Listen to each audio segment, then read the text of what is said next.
I got this. I got this. Mic working? Yep, mic's working. Testing. And this is a horror game, and it is not intended for all audiences. Please visit our website, blacktabbygames.com, if you need a full list of the content warnings. You won't be able to save everyone. You might not even be able to save yourself. Welcome home.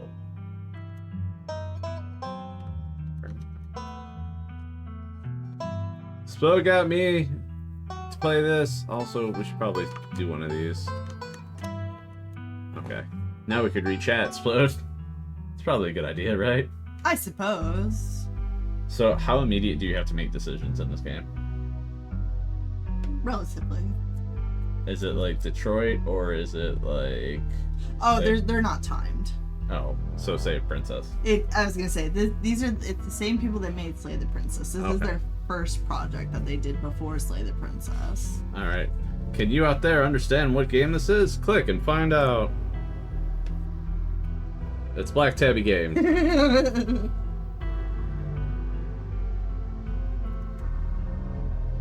Welcome to Scarlet Hollow. As some of you may have seen on Splode's channel, we're gonna do something different. There's a hardcore mode?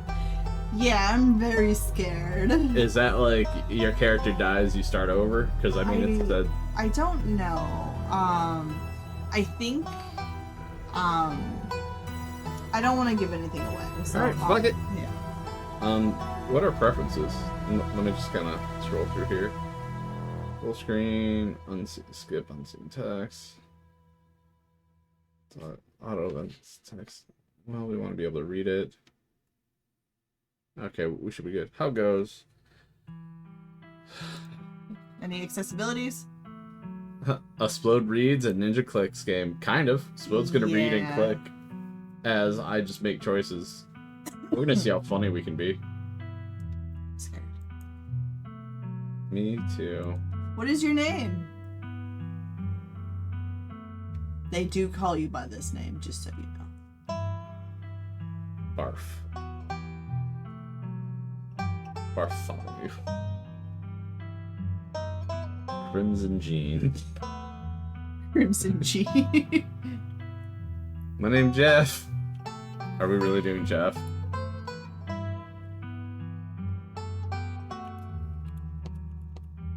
Night. Did you name yours Splode? Maybe. Then night it is. Ninja.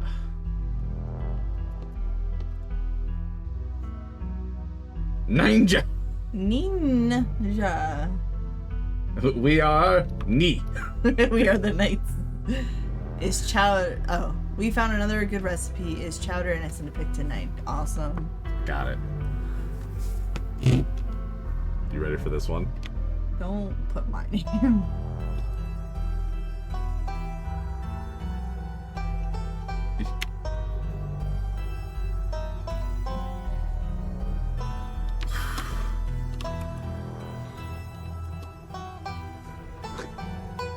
We are the city of Nightclad.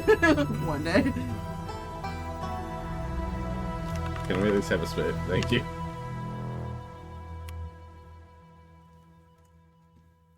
He, him, they, that. Where's the he, they?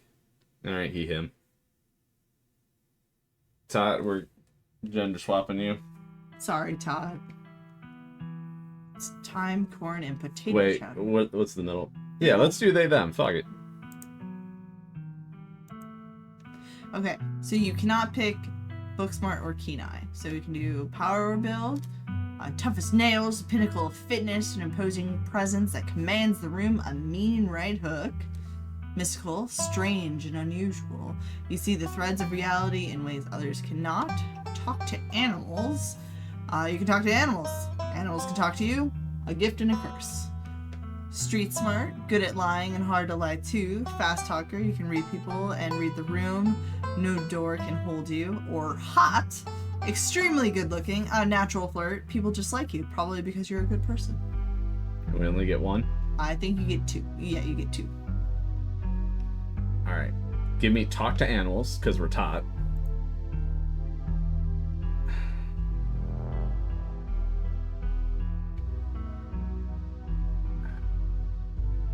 The other 4 are all like.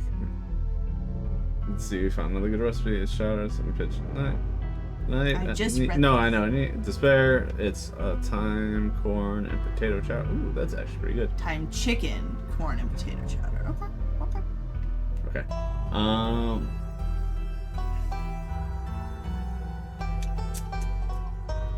Because I mean, give me street smart again. Street smart. Good at lying and hard to lie to. Fast talker. You can read people and read the room. No door can hold you. Yeah, street smart and talk to animals. Let's go, baby. So we are playing Todd. Todd is cute, therefore hot is. Hot. Todd is cute, therefore hot is closest. See that? But also, Todd, no door can hold you, and Todd's kind of a wherever they want to go, they can go kind of gal. Todd does not adhere to your foil method. Todd does not give a shit about what you about boundaries. What are those?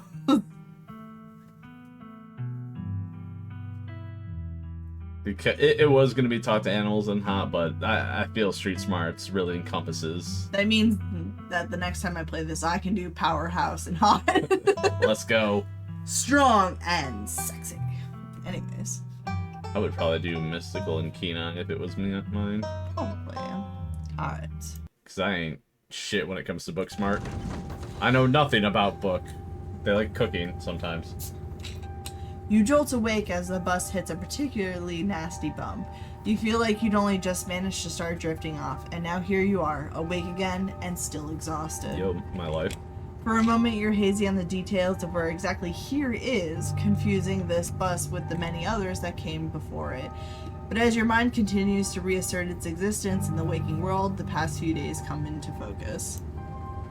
The long-lost cousin, the bad news, the 26 hours of bus rides with countless late-night stops and CD depots that would have felt unsafe even in the middle of the day. You wouldn't normally find yourself traveling like this, but your cousin bought the tickets.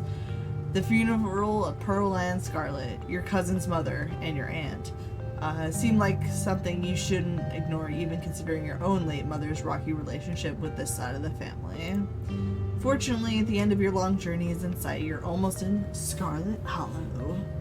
I thought we were from Night Clan. No, that's just remember. So anyways, as I was saying... Can I punch him? Oh no, he's still here. He's been sitting next to you for the past 5 hours talking at you without pause. You're not sure he even stopped when you started to doze off. At first you thought he was just being friendly, but that was several hours of one-sided conversations ago. I was up in Maryland looking for work, but mostly messing around because I was a dumb teen. Me and my buddies were doing our usual prank stuff. Face. You know, pushing joggers into the harbor. That sort of thing. I love like that little like smile face, the like just doughboy smile. Yeah, look what the... That's what happens when you try to take a screenshot. I don't think it pops up. Wait. Haha, fuck you. Hi, what up, man? Dude. That could be Civ's new picture. Civ's new picture. I mean, it's close enough to how he dresses. I want to, yeah! So, you know what you must do. I think it says, yeah, I want to, yeah. I hope you... Hold on 1 sec. I need to see something. Okay, good. We got both of them. Careful. What? It's not going to show Okay, up. good. Anyways, me and my buddies were doing our usual prank stuff, you know, pushing joggers into the harbor, that sort of thing. Yeah, we beat Dredge. We beat Dredge last week. Okay, here we go. Ninja, would you like to feign an illness? Wait, what? Dude, what's wrong with you? Hell yeah, sounds awesome. Why are you talking to me, or remain silent? So hardcore mode, you don't get these. Well then, fuck it. We gotta try them. Let's feign an illness. You violently fake a coughing fit. Pretending to be sick has always been one of the better ways to get people to leave you alone in strange places. That face. Oh, are you sick? That's alright. I'm pretty sure I've already had whatever you got. I'm sick all the time. Gotta keep my immune system on its toes, you know? I hate this guy. So this girl comes up to us, swinging her purse, yelling about how she was gonna call the cops or whatever. It was hilarious. These faces are great, though. Like, points to them. Black Tabby Games and your artwork. She actually hit my friend, and he said it hurt a lot, so I guess she really was mad and not just playing. But she kept swinging, and soon enough she lost her balance and fell into the harbor all on her own. We didn't even have to push her. Can we just talk about how this man's mouth is a black hole? Yes. Okay. Fine, ruin it with the truth. Okay, not even, I'm that ignorant and unable to read the room. We had a good laugh and fished her out, and her phone got soaked so she couldn't call the cops on us. We wound up hanging out all day. She kind of became my girlfriend after that, and we've been on and off for about a year, so it's pretty serious. Though about 5 months ago, she tried to break up with me, like, for real, and geez, you ever just get so mad you just want to, like, kill somebody? So, you can street smart, stop trying to get a rise out of me, threaten, I kind of feel like killing someone right now. I never feel that way, no. Oh yeah, all the time. What's wrong with you? Smile and pretend he didn't just say that. No. We're gonna... Is that threatening, or is that just, like, making conversation? I don't know. I kind of want to threaten this guy. I want to see where he takes us. I want to go on this journey. Okay. I kind of feel like killing someone right now. I don't like horrible people waking me up to tell me about their horrible thoughts. What can I say? I'm an interesting guy. Fuck you. Anyways, you'll get it when somebody tries to break your heart someday. It changes a person. Makes them think things they never thought they could. I honestly could have killed that woman. Can you screenshot that? What are you pressing? The window, shift, and S. Ow.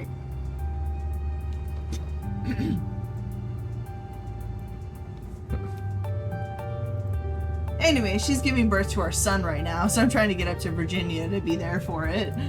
But I don't know if I'm, like, into that stuff, so I might just wind up on a bus to New York or something instead. I've always wanted to go there. What's wrong with you? Ha, that's interesting. Smart move, get out while you can, or remain silent. Why do you keep looking at me? No, I was just copying his look before. I don't know. Smart move, get out while you can, I guess.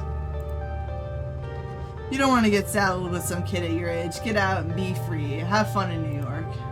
You're right. I should enjoy my youth while I have it. Plus, her mom is there, so it's not like she's alone. And her mom doesn't like me much, so I'd probably just make things super stressful. She'll understand. She's chill.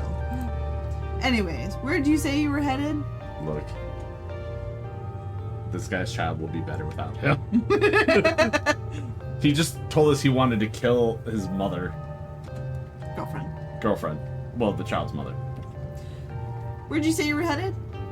I did it in Scarlet Hollow, just a small town. You probably haven't heard of it. Don't answer. We'll go small town. I don't need this guy following us. Haven't heard of it. You probably haven't heard of it before. That's probably Scarlet Hollow, right? Or the Holler, as they call it in these parts. That's the only other stop until this bus turns around. I ride it pretty often, so I know. Almost nobody ever goes up that way. Though, actually, I had a couple of buddies who went up there to work in the mine. There's a coal mine in the Holler, you see, and there's always a job listing or two on the boards around here. I never wanted to do that kind of thing myself. I like my lungs the way they are, thanks, but my buddies got desperate enough to try it. I haven't heard from them in a while, now that I think of it. I should see if they're on Facebook, see how they're doing up there. Hope they didn't die! He looks back at his phone for once focus on something other than you. Oh, this is me. It was lovely meeting you. Hope you don't get too bored without me around to talk to. Here, I have something for you. The stranger rifles through his pack before presenting you with a dripping bag of peanuts. Why is the peanuts dripping? They're boiled peanuts. I got them at a gas station a few buses back. I noticed you haven't eaten much, so I figured you can use them more than me. This is an actual thing I found out. Is it really? Yeah, people boil their peanuts. Sharp, is this true? Yeah, you know who told me? Mohawk. Mohawk would know. Men's. I was like, what's the point? They're just, it's just like soggy peanuts, essentially, right? He's like, yeah. I need to have a soggy Yes, peanut. it is. There. Can't you hear the dripping? Don't you like the dripping noise? No. And with these great new headsets, boy, can I hear it. Please, explode. Click. Plus, they dripped all over my bag, so I don't want to carry them anymore. Tip: sometimes picking a dialogue option establishes new facts about who you are. Nice, I love boiled peanuts. Take the peanuts or no thanks. I will take the peanuts because I'd be curious. Do you want I love boiled peanuts or just take the peanuts? Just take it. I don't want to interact with this guy. It's really common in they can eat them shell and all. Yes, it really common in southern states. Take the peanuts. You take the peanuts. Thanks. Hey, did you take the peanuts?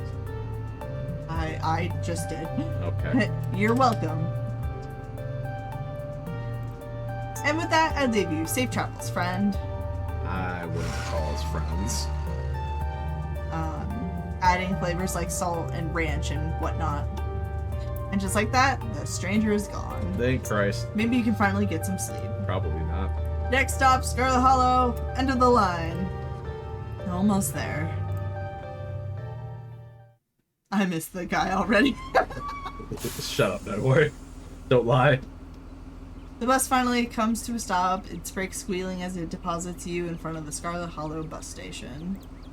The sign at least reads bus station, but calling it that feels disingenuous. At best, it's a kiosk. Though for a small town like this, you're amazed there's so much as a road, let alone a bus that drives on it every week. The driver quickly shuts the doors behind you and starts the engines, kicking up dust clouds as he pulls away, eager to leave you and this place behind. Hey, Tot. That's so fucking weird. I don't like that.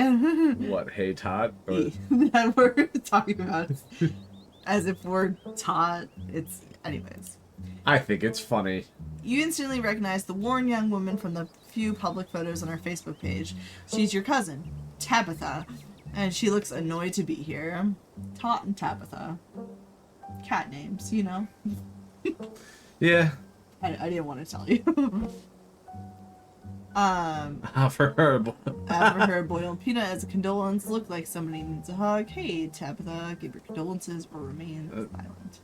Would you like a peanut? Is that your choice? Yes. May I offer you a peanut in this trying Trying times? Here's the fun fact about me, Explode. If there is a text option in which I can use like whatever my flavor text is, I'm probably gonna pick it. Well, there's a bunch of them, so get ready. Want some peanuts? I got them from the bus. Would anybody like a peanut? The terrible twosome of Tot and Tabby. Take a wet nut. We're adults here. Ooh. Anyways, want some peanuts? I got them from the bus. You hold out the dripping bag, offering it to your cousin. Can you hear the dripping? It's gone now, but it was... What? Put those away. Why would I want your wet peanuts? Now come on, let's go. I don't want to spend any more time down here than I have to. Man, they zoomed. Yeah. Your cousin turns and motions to an old BMW parked near the bus kiosk. You follow her, clambering into the dusty relic. Watch this, you're going to love my nuts. It doesn't take much driving before the only signs of civilization are the car you're in and the road you're on. Tabitha maintains an icy silence as she focuses on the road. Tip: dialogue options labeled quote-unquote, or parentheses, explorer, can usually be taken without advancing the story. They can impact relationships and unlock additional story paths, so choose carefully. Explorer: how are you holding up? I guess we're both members of the Dead Moms Club now, huh? So, the funeral, I can't believe we've never actually met before this, or remain silent.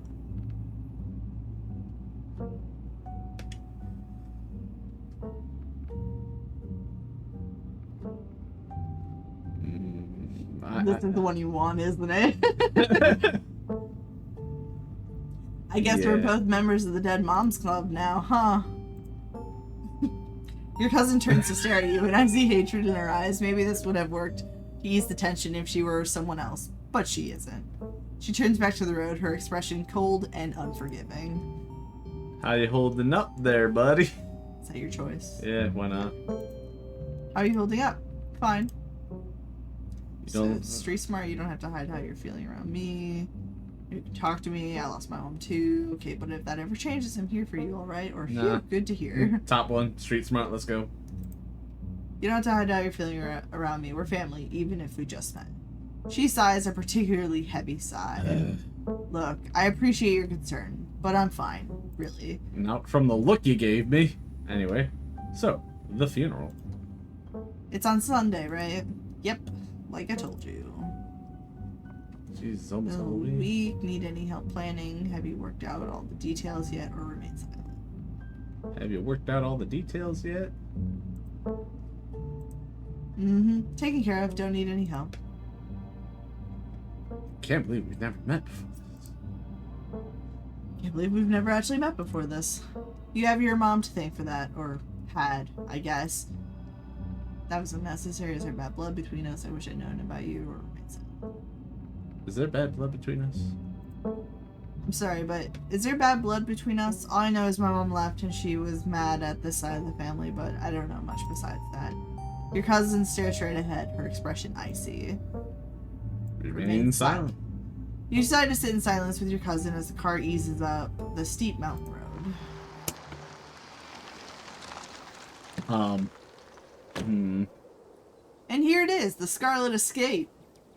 Though it's seen better days, its crumbling elegance is not lost on you. Someone used to cramped apartments in a gray city. Your mother told you about this place many times before she passed, always with an anger burning between her words, or beneath her words, rather. The faded majesty you once imagined doesn't quite compare with what's in front of you, a jarring blend of opulence and ruin.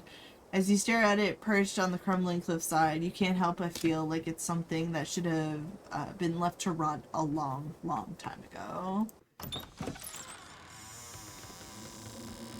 You're hit with a blast of dusty air as you step across the threshold and into the foyer. Everything in this room has been here for much longer than you've been alive. Each object cemented in place with layers of dust and cobwebs. You can hear doors creak on their hinges and the aches and moans of ancient floorboards as the house itself sways in the wind. Welcome to our family's humble estate. Unfortunately, due to the current state of the house, only a few rooms will be safely accessible during your stay. I wouldn't go wandering anywhere else if you value your limbs. The floors have been known to give out. If you know what's good for you, you'll stick to your room, your bathroom, and the kitchen, and hallways, I guess. But only the hallways you need to use to get to those places. I'll show you around so you know where it's safe to walk. You can leave your bags here for the time being. That's mighty kind. Street smart, lie. It's beautiful, cool thing. So you live here. It's beautiful. This place is falling apart.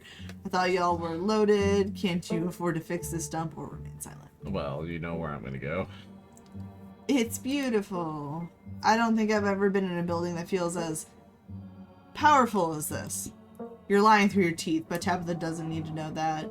In fact, not only does she not need to know that you're lying, but she won't know. Ever. You're a very good liar. Thank you, subtext. It is. The estate was the prize jewel of this region for a long time. It's quite a magnificent piece of architecture, even now. Shall we take our tour? Follow me. Okay, so she takes pride in the family. You put your bags down and follow Tabitha through a long, dusty hallway. She delicately steps over holes and tears on the floor, and you do your best to trace her steps. Kitchen. On Wednesdays, a woman from town comes in and does the cleaning. Her name is Janie. I wouldn't recommend socializing with her. She'll talk your ear off. If you need any food, there's fixings for peanut butter and jelly. Don't touch my mac and cheese or my ice cream. Those are off limits. Oh, and you can also access the garden through here, but it's pretty wild, so I wouldn't if I were you. Tip. Some Explorer options prevent you from taking others, so choose carefully. Explorer Street Mart. Lie. I've always dreamed of having a kitchen like this. Explorer, someone cleans this place? You said someone actually cleans this place? Have you ever actually seen that happen? Or does this person just say they did it and leave? This is so nice. It's nice. Awesome. I love PB&J.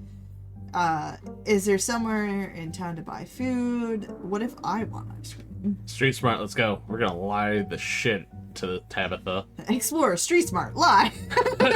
I've always dreamed of having a kitchen like this. It's so much bigger than what I'm used to in the city. Is that a kitchen island? Is that a cat? It is, thank you. Explore, awesome. I love PB&J. Is there somewhere? Yeah, awesome. I love PB&J. Let's go. What? How do you know it was one of my favorites? That smile can't be real. Yikes! That's the achievement picture. Is it? Yeah. Smile. I didn't, but good for you. Somewhere in town to buy food. What if I want ice cream? Alright, what's next? Buy food. I might want something other than PB&J this week. Is there somewhere in town we can get groceries? Well, aren't you fancy? Yeah, there's a general store. There's also a diner. I usually order my food in bulk online, though, so I wouldn't be going with you. General store? How very folksy. But I'm your guest. Oh, I didn't actually budget for groceries this week. Sweet things. Let's do sweet things. Can I talk to the cat now? We're getting there. Cool. Good talk. Alright, what's next? I don't want to deal with the ice cream, because it's just gonna be like, well, you'll have to get your own, or some bullshit like that. Alright, what's next? Bathroom, follow me. Great, it's been hours since I've gone. As the two of you leave the kitchen, you pass by a tuxedo cat sitting on the countertop. Talk to animals, approach the cat. I'm assuming. Yeah, let's go. Don't try to pet Frou Frou. If she wants to be pet, she'll let you know. Ne me parle pas. Uh-huh. You have such a sinister look. Pet her. Sorry, I don't speak French. Okay, but can I pet you? Why do I ever bother talking to cats? Okay, but I don't speak French. Sorry, I don't speak French. I'm sorry, little lady. Je ne parle pas français. Is that how you say it? Yeah, close enough. Of course, how typically American. I shall debase myself by speaking your tongue, but only so that... Oh. Yeah, is that? I'm trying... I was trying to go for a French accent, but I don't think I can. So that I might insult you directly to your face, you uncultured swine. I'm sounding more Russian. Why? We just got done watching Black Widow. Haha, very funny. Her name sounds French. Stop wasting my time and let's finish the tour. You once again follow Tabitha through a long, dusty hallway. Maybe after a few nights it'll get easier to navigate these spaces, but for the time being, you're lucky to have not fallen through the floors. I got to speak to the cat. Yeah. Guest bathroom. Not much to show. It's a bathroom. I'll wait outside. Do what you must if you must. Deep breath, Ninja. Deep breath. Uh-huh. This is the bathroom! It is a wretched bathroom. Piles of junk sit untouched in the corners of the room, and mystery stains paint the floor. That's not a mystery, that's shit. Explore Streets Art Live. What a wonderful bathroom. Who exactly uses this bathroom? Wait, are you sure this toilet works? This is the worst bathroom I've ever seen. Well, I don't need to go lift toilet seat. Well, we know I gotta lie. What a wonderful bathroom. I absolutely love it. I always wanted one of those bathtubs with the little feet on it. Little feet. What happened to the nuts? They're probably dripping in our backpack. Glad you like it. That bathtub is an extremely valuable antique. You actually use this bathroom. Are you sure this toilet works? Never mind, I don't need to go. Lift toilet seat. Lift toilet seat. Scram, fellas! The jig is up! Bugs to get her from the bowl as you lift the seat. You're good, actually. Use the facilities. Use the facilities. Ooh, I just thought of speak to animals and now I can't wait, but I won't say nothing because spoilers.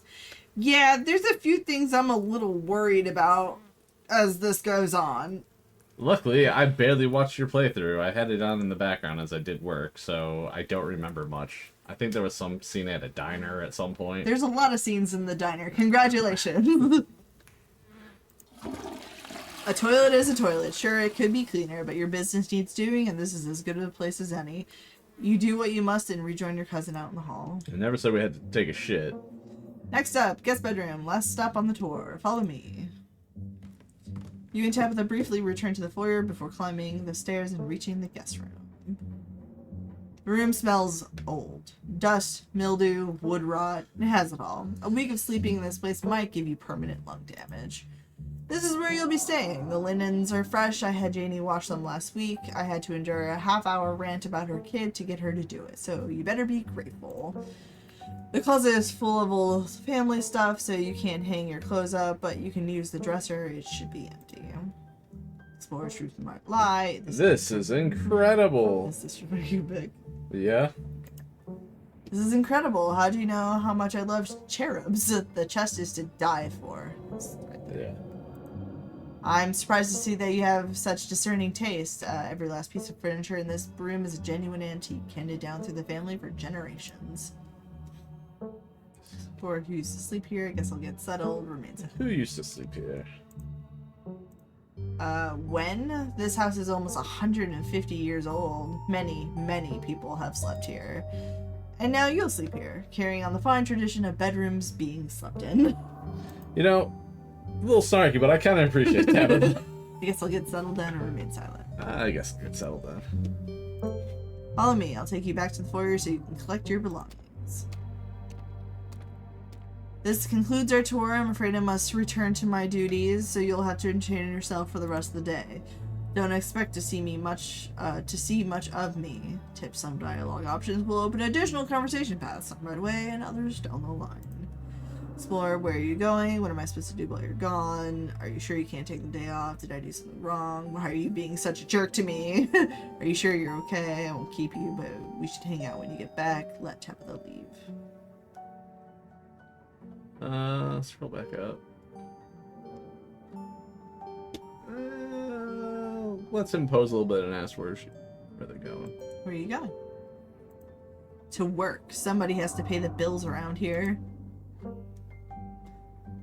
What work do you do? Where am I going? Yeah, what kind of work do you do? Let's take an interest in their life. What kind of work do you do? I run the coal mine, same as every Scarlet who came before me. Except for you and your mom. It requires a lot of time and concentration, so I'd appreciate if you didn't keep me for long. I didn't know we owned a coal mine. Can I come watch? Good for you. Sounds boring. That's kind of sad. Can I come watch? What? No, the mine is dangerous. I can't babysit you and do my job. I didn't know. Oh, we owned a coal mine? We don't own a coal mine. I own the coal mine. Your side of the family forfeited any claim to it years ago. Fair enough. Bristly. Good for you. Sounds boring. Hashtag girl boss. Remain silent. Fucker. Hashtag girl boss. Damn, I can't believe you're only in your 20s and already running a coal mine. Talk about hashtag girl boss. Don't patronize me. I know you have nothing to your name, Todd.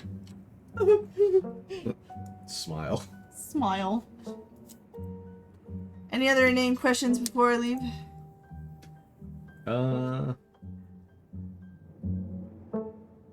Did I do something wrong? Hey, did I do something wrong? You asked me to come to this funeral, but since the moment I got here, you've been acting like I spat in your coffee. What's going on? Was it something I said? Okay, I'm sorry. I've been testy since you've gotten here. You haven't done anything wrong. I'm just under a lot of pressure right now. Please just stay out of my hair until later, okay? I have work to do.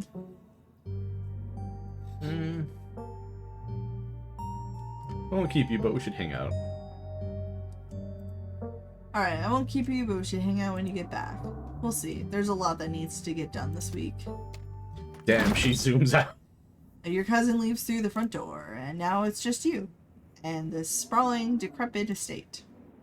PB&J, settle in the room, go straight to the forbidden wings of the estate. Might as well head to town. PB&J, we haven't had anything but wet nuts. We don't even know if we ate the nuts. God, I hope we did. We just have wet nuts. I hope we didn't.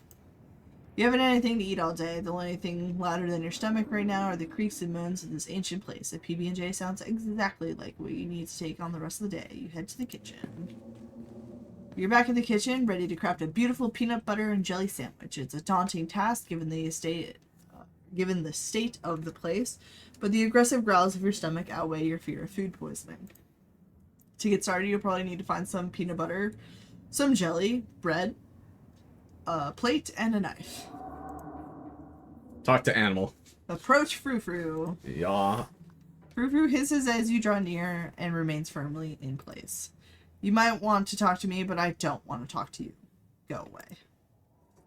Offer her boiled peanuts. Do you like living here? Do you know what's in the sealed off part of the estate? Can you tell me about Tabitha? Can you tell me about my aunt? Would you like some of these nuts? Some of these wet nuts?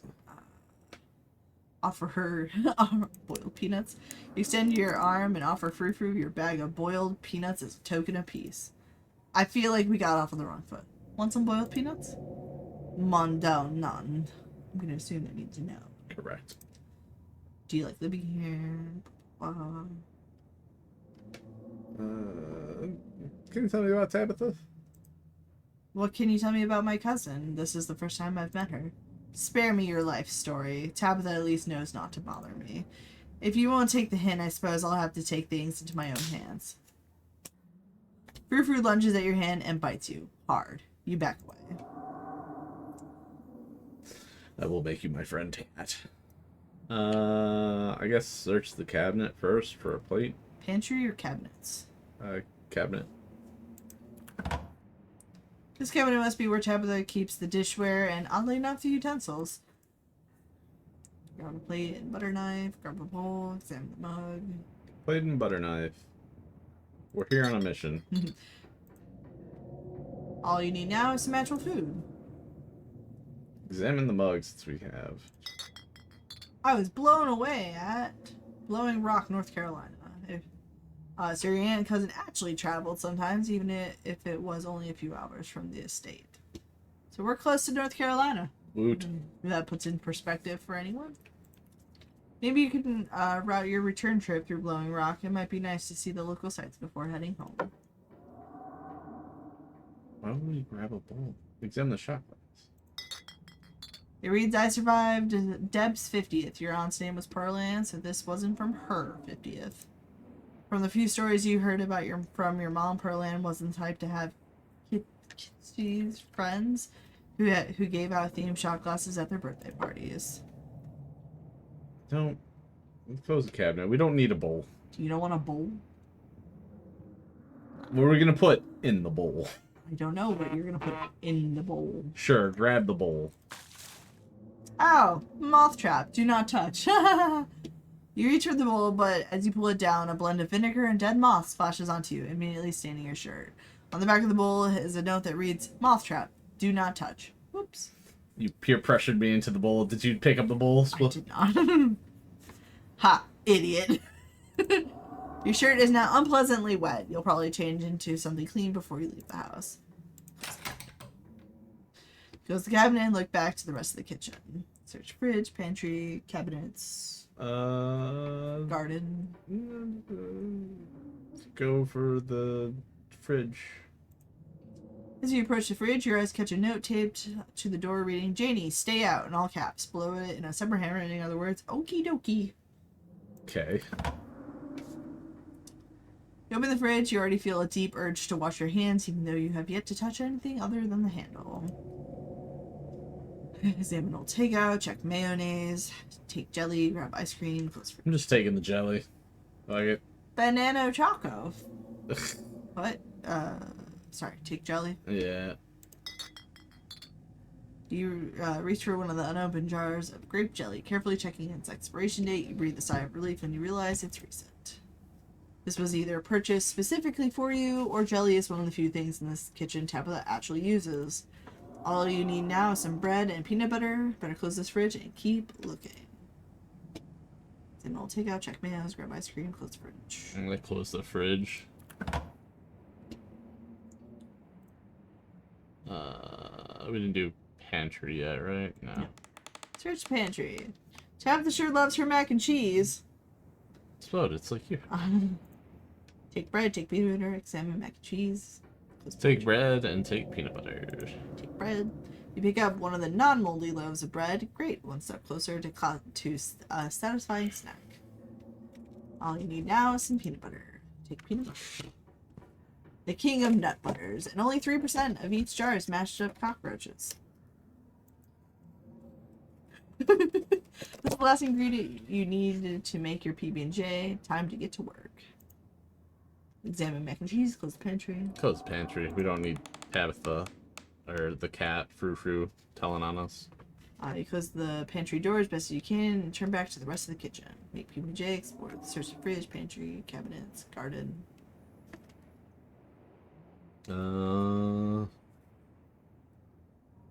Make PB&J. Make that PB&J. Despite the state of this horrendous kitchen, you have successfully combined your 3 ingredients to make a peanut butter and jelly sandwich. Congratulations, you can feed yourself. A job well done. All of that hassle, and it took you less than a minute to eat. The rest of the day lies in front of you. Check the garden. Check out the dungeon. The dungeon? I think I said the garden, but... this garden was reclaimed by the wilderness long ago. It might not be very safe, but who's to stop you from venturing deeper? Explore the garden, return to the kitchen. Explore the garden. You wander further into the garden. It's quiet out here. Sure. Yeah. You head back inside and close the door behind you. You're done here. Congratulations, you've eaten and have a full day ahead of you. What do you want to do next? Go to your room, investigate the forbidden wings of the estate, might as well head to town, keep exploring the kitchen. Let's go get some rest. Let's settle into the room. We need to change our shirt before we go out. Now that you've finally eaten, the aches and pains of your journey have started to sink deep into your bones. You stumble up the stairs to your room, suitcase in tow, eager to unwind before you face the rest of the day. You stand at the entrance of your room. Take a nap, you've earned it, put your spare clothes in the dresser, check out the closet, look out the window, examine the painting on the wall. Look out the window. Let's see what creepy shit's there.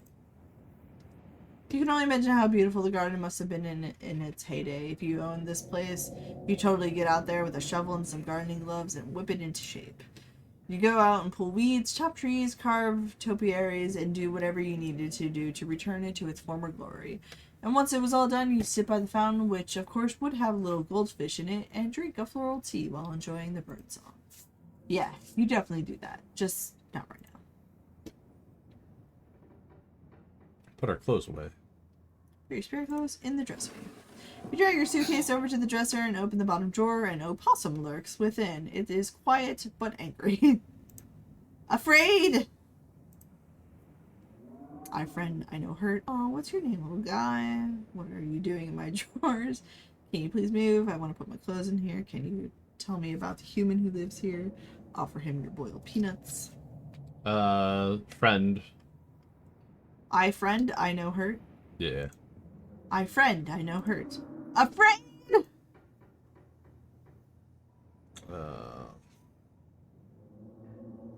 Offer them some nuts. Hold out your still dripping bag of boiled peanuts. Afraid! Death comes for Dustin. You close the drawer. You might as well leave Dustin be. You open the top drawer next. It's empty. As good as a place you'll find to put your clothes. Based on the state of the house, you wonder if you've been better off keeping your clothes in your nice clean bag, but there's no going back now. Is it legal to give animals wet nuts? Is it legal to give animals wet nuts? I don't know. All I know is this is the first time I've killed an animal in a game, and Slot hasn't really berated me for it. It's an opossum. It's playing dead. We don't know that. Anyways. Check out the closet. You can see why your cousin said you should put your clothes in the dresser instead of this closet. There must be decades of family history stacked up in here. Pick up the ball, leave it be. Leave it be! You do not pick up the porcelain doll. Some things are best left untouched. You close the closet behind you. Examine the painting on the wall. This must be an older relative of yours, judging by the dates on the inscription. You've never heard of her, but you barely heard anything about your aunt and cousin until a week ago, so that's not really a surprise. Maybe you could ask Tabitha about this Mary Belle Scarlet the next time you see her. That is, if she's actually in the mood for conversation. It never gave us an option to change our shirt. Yeah, let's take a nap. The possum is more dead than the doll. Yeah, that's true. Take a nap. We've earned it. We listened to a guy ramble.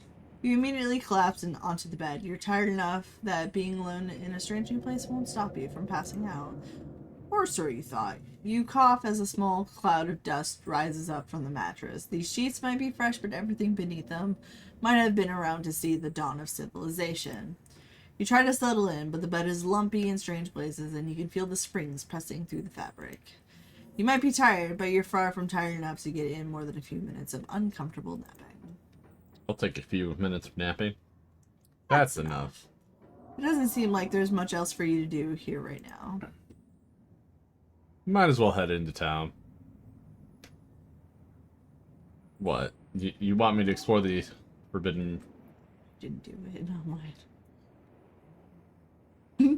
Why are you making me do the dangerous shit? Alright, explore. You wouldn't explore this place? No! Unlike most white people in horror movies, I know not to go in places I'm told not to go. Can it be lumpy in the right places? But we're Tater Tot. We're Tot. What would Tot do? Oh yeah, go explore. With Tabitha gone, there's no one stopping you from going into the forbidden wings of the estate. Except for the locks and chains sealing them shut. Street smart, an insurmountable obstacle for most, but a mild inconvenience for you. It did say we were good at lockpicking. Break into the forbidden wings of the estate. Thank you. As the locks fall, the doors moan open, revealing the entrance to what once must have been an incredibly lavish ballroom. Faintly in the distance, you can hear the quiet notes of an old piano playing from another room. The forbidden wings are yours to explore. Enter. This is Will's mistake. Lock the doors before you ever opened them. On second thought, maybe you should listen to Tabitha's advice. Well, might as well enter. Even though I'd say this was a mistake, let's lock this up. You can see why your cousin warned you against coming here. Deep gashes tear across the floor, and years of detritus have turned what once must have been a magnificent open ballroom into a tight and claustrophobic maze. The piano you heard from outside the ballroom has grown louder. Wherever it is, it's nearby. It's probably just a self-playing model, but maybe you aren't as alone here as you thought. Let's see, figure out. Let's examine the painting. Make your way over to the painting far wall. It's a family tree. Angry black scratches cover the space where your mother should be. Ah, up top. This, I'm assuming. Yep. Figure out with the piano. As far as you can tell, there are 3 exits to the ballroom. There is, of course, the door you came through, and on your far right is a door beyond a broken floor, a dead end. Across the room from where you entered is the 3rd and final exit. A glass doorway you can just barely make out behind a pile of broken furniture. You move to investigate it more closely. As you approach, the plan grows clear. Without a doubt, the piano is behind this door. Try to clear the furniture blocking the way. Though you try with all your might, it's just too heavy for you to do anything more than budget. Leave this place. You return to the entrance to the sealed wing and carefully reattach the locks. After what you've seen and heard in the ballroom, you weigh how much longer you should even stay in the estate on your own. Might as well head into town. With your cousin gone, there's nothing for you to really do here. You leave the estate and head out to explore the town. Before leaving the house, you rinse off and change into a clean shirt. You're not about to meet new people coated in vinegar and dead moths.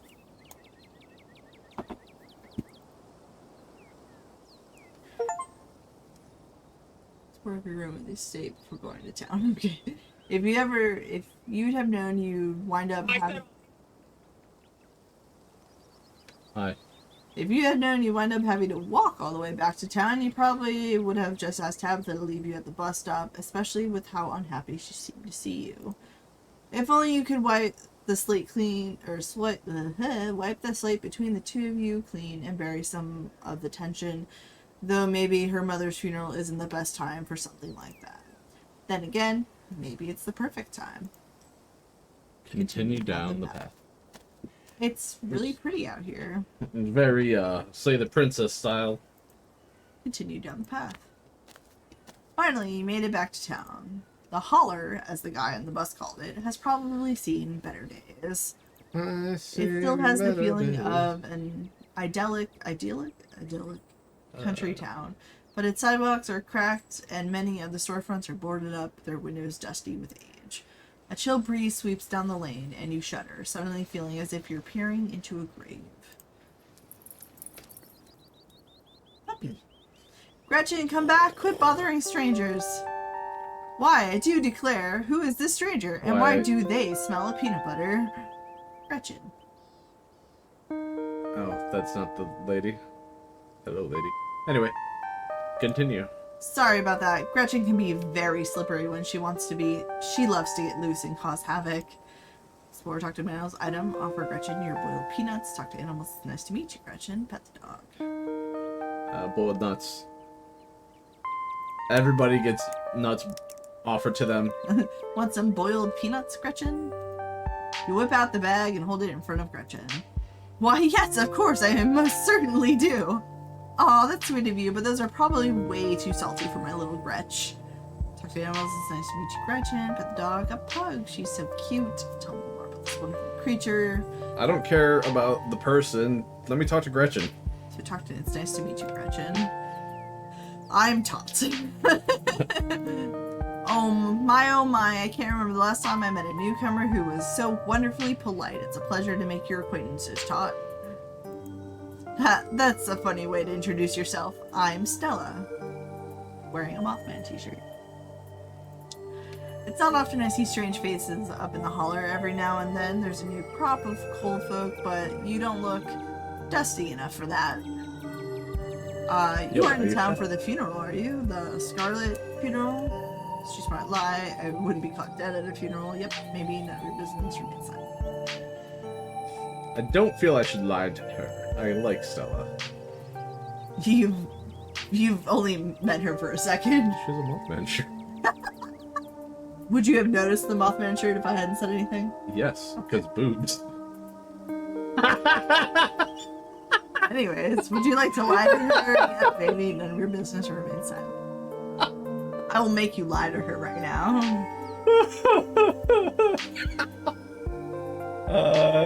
So yeah, why not? Yep, I just got into town today. Shiny, thank you for the raid. Shiny, thank you. Wow, I didn't think there would be anyone else coming. Are you staying with Tabby? How is she holding up? Upon mention of your cousin, Gretchen mutters under her breath. Yo. One of these days, I'll get that Tabitha to pet me.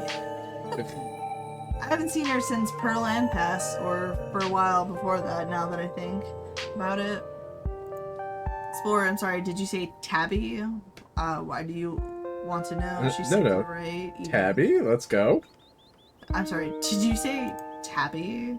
I can't imagine Tabitha ever going by something so bubbly.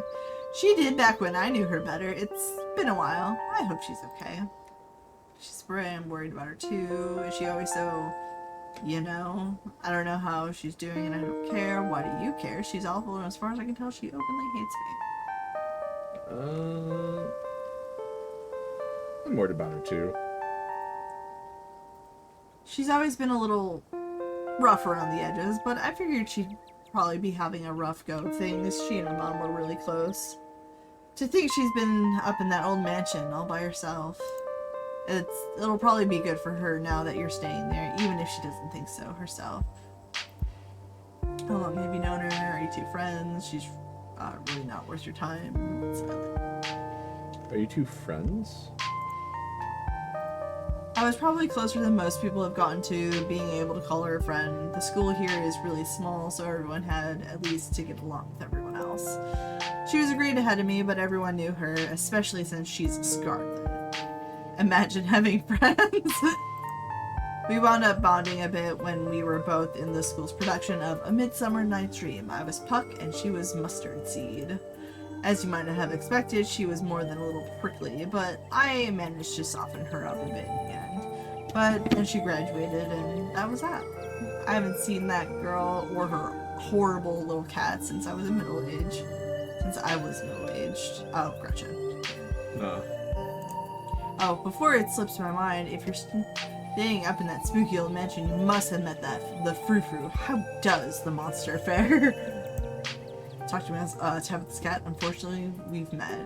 I will pet her if it's the last thing I do. It sounds like you and frou-frou have a history. I will pet her if that's the last thing I do. Yeah, I've met frou-frou. She might think she's so much better than me, but I will get her to let me pet her. Wait, what? Are you messing with me? You can't actually talk to my dog, right? I'm joking. If I could actually talk to animals, do you think I'd do that in front of people? Is that what you want? Alas, you've discovered my dark... Alas, you've discovered my dark and terrible secret. Yeah. I can talk to animals and animals can talk to me. Your dog sounds like a southern belle when she talks. Yeah, of course you're joking. I'll pet her if it's the last thing I do. I mean, when I see any cat on the street. You and Stella maintain silent, awkward eye contact. Well, next time you see that devil, please send my regards, and do let her know that not only do I still draw breath, but that I very much still plan to outlive her. Oh, if you just go to town, you must be starving. I was just on my way to the diner for coffee, and they've got amazing biscuits. My treat. Nah, I just had a peanut butter and jelly sandwich. You know, I'm kind of stuffed. There was protein in it. 3% of my peanut butter was bug. Oh, okay. It's our only option. I'm sorry. Why do all these people have black holes for mouths? It's just the style of drawing, Ninja. I know. Yes. Top right. This, yeah. Yeah. I'm like, why do we have a cyborg here? The pleasant aroma of greasy breakfast food hangs heavy in the air. In contrast with the empty, lifeless atmosphere of the family estate, the diner is filled with the comforting din of human life. Yeah, it's Fitz. Huh? The diner we went to in the sea bus. Fritz. All of which grinds to a sudden halt as the patrons realize that a stranger has entered the establishment. This is the point in which I would see that happen. Like, everybody dead silent. I look and just slowly sat back very awkwardly. And also, look, bottomless coffee is only $1. God. The Sunday pancake special is $3. Sausage biscuit special, $2. Fancy city coffee is $2. And Winnie's winning smile free. Yeah, who's winning? She ain't giving that away for free. Hey everyone, I'm Tot. What are you looking at? Quietly slide into the nearest booth, silently stare at the patrons. I'm like, I kind of want to meet them with their shares, but just, hey everybody, I'm Tot. Everyone, I'm Tot, just in town for the funeral. Before anyone can respond, you and Stella casually slide into a booth, pretending the whole town didn't just gawk at you like a sideshow attraction. Squank. Looks like your entrance was a little more dramatic than you were expecting, huh?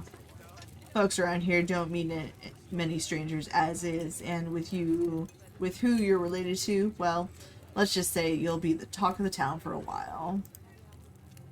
Hey Stella, I went ahead and fixed you up a coffee. They gracefully place a cup of specially brewed coffee in front of Stella. Aw shucks, thanks Avery. And here's some bacon for the little lady. For me? For me? Gretchen sniffs the bacon and digs in. Tip, you can hit the H button on your keyboard to hide the text box at any time. That's a wonderful photo right there. Yo, Avery, you got snake bites? Yes. Is it still snake bites if they don't go all the way around? Is it just... No, they're still called snake bites, just because of placement. They don't need to be hoops or anything. Okay. Look, I'm not into... I shouldn't say I'm not into piercings, I just don't know about piercings. More of a tattoo kind of person. It's fine. Anything for you? Items were offer them your boiled peanuts. Everybody gets the nuts! Is that what you're picking? Yep. Everybody gets the nuts. You hold out the still dripping bag of boiled peanuts. Gretchen sniffs at the spatters of brine on the table and licks her lips expectantly. Can I commission you for a drawing? Just a group photo of everyone we've met and be like, would you like a peanut? Of just dripping peanut juice, whatever that looks like. my little ninja character. Nuts. Someone take note of that and send it to me so I don't forget. No thanks. I shouldn't take gifts while I'm on my shifts. Anything I can get you, though? Isn't bacon bad for dogs? No thanks. I ate pretty recently. Stella said she's buying, so I'll have one of everything. Please and thank you. How much is a coffee? Order a biscuit and coffee. Scroll up. Up more. Bacon bad for dogs. Is it bacon bad for dogs? You deny me my pleasures. What is and isn't good for a lady's health is none of your business. You know, Gretchen's like one of those 110-year-old ladies who've had a daily glass of wine her whole life. So why stop now? Maybe it's been the secret to her longevity. Anyways, don't worry. I always keep an eye on her diet. And we make sure to only give her the leaner cuts. I gotta go in a sec. Want anything while I'm still here?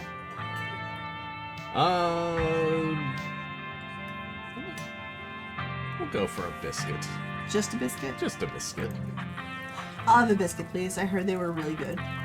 Best in the country. Oh, and I'm, sorry for your loss. Before you had the chance to respond, they're gone. Glad you took my advice with the biscuit. You won't regret it. You know, if you ever want to get rid of those peanuts, there's a trash can right by the door. There is also always my mouth if you ever find yourself looking for an alternative receptacle. Okay, so... You gotta read who's talking. It's Gretchen. It's Gretchen! Stop that! You get those dirty, unpure thoughts about Gretchen out of your fucking... You mean Stella? I mean, look, we're non-binary presenting here. Yeah.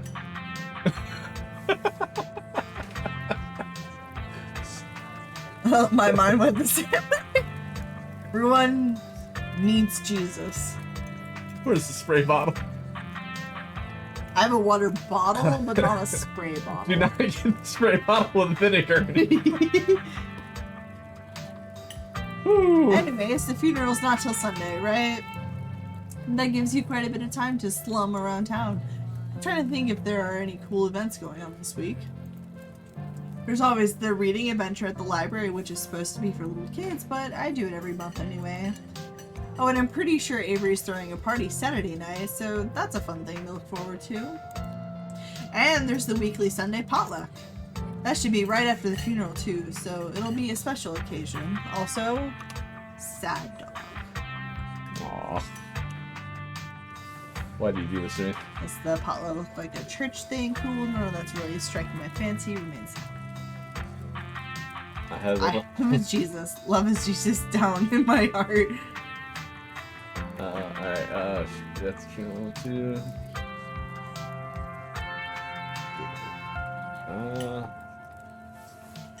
I would say is potluck like a church thing? Would it be weird for me to come if I'm not a member? No, the Sunday thing is coincidental. It's actually hosted by the library. Not too many people go to church around here, if I'm being honest. Non-religious community in the rural south. Look at that, that's a shame. Hell yeah, religion sucks. Remain silent. What did you do? I didn't actually ask about it, so... Non-religious community in the rural south? That's gonna be unusual. I know, we must seem like such heathens, but there are plenty of God-fearing folks in town. They just aren't the biggest fans of the local church. Well, the building's okay, but the pastor's another story. There's just something a little off about the guy. You'll get what I mean if you ever meet him. And unfortunately, you probably will. Anyways, those are all the big events I can think of. As for the day-to-day, any idea of how you want to kill time for the rest of the week? What's your angle here? What's a tune or clue? I'm sure I'll be able by myself. I'll probably just do what I can as works out, but let's do this. What's your angle here? What's your angle? My angle? I would never have an angle. Street smart. She definitely has an angle. Okay, so my job means I spend a lot of time in the woods with the camera. And it's always better when someone else is there to... Before Stella can finish, Avery returns, biscuit in tow. Looks like a good biscuit. Is there nothing else coming for me? Gosh, if I had known that plate of bacon would be my main and only course, I would have waited before digging in. Of course. for Gretchen. Can we get more bacon for Gretchen? Here's your biscuit. When he says it's on the house, she sends her condolences. Thinks it looks great. You didn't have to do that. What do I look like? A charity case? Shout out. You didn't have to do that. Aw, you didn't have to do that. It looks great. No worries. Hope you enjoy it. You pick up the biscuit. It's delicate and fluffy. Nearly crumbles at your touch. Buttery warmth and emanates from its surface. You take a bite. It melts into your mouth and as if it was nothing but butter suspended in a thin matrix of dough. Truly, this is a perfect biscuit. Whoa, lie, I've had better. Why would I lie? I just got a free biscuit. Fuck you, This is Gabe. the best biscuit I've ever had, but that's not saying much. I go with whoa. Whoa, this is really good biscuit. Wow. I'm so glad you like it. Avery lingers at the table for a moment. So, has Stella mentioned she's famous? Oh, Avery, I'm not famous. Look, if you're not gonna go around tooting your own horn, you know, I'm gonna do it for you. Stella sighs. I'm a YouTuber. There we go. Wait, what? What kind of videos do you do? Well, that's red. Oh, okay. How does that make you money? You and everyone else remains happy. Let's scroll up. What kind of videos do you do? What kind of videos do you do? She hunts cryptids. You should really check out her channel, Todd. It's amazing. I think the best video to start with would be the river one. Not the lake, but, you know, the controversial one. Oh yeah, the Catawba River Runner. I didn't expect much out of that footage at the time, but it wound up being my most popular video by far. So the River Runner is a cryptid that's only known from a single sighting. 2 Boy Scouts thought they saw something big and weird at the Catawba River, and that's all I had to go on. But then I wound up catching this on camera. Stella pulls out her phone and shows you a clip of something in a river.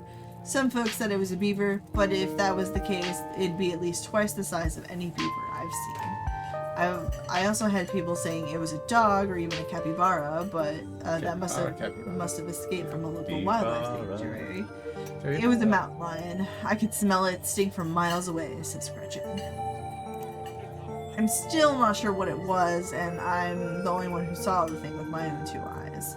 Talk to animals, it's a mountain lion. Talk to animals, Gretchen thinks it's a mountain lion. That's an honest to God cryptid there. Yeah, totally dog. Or wait, a beaver? Hold on. What is it? You should leave it alone. I don't believe cryptids remain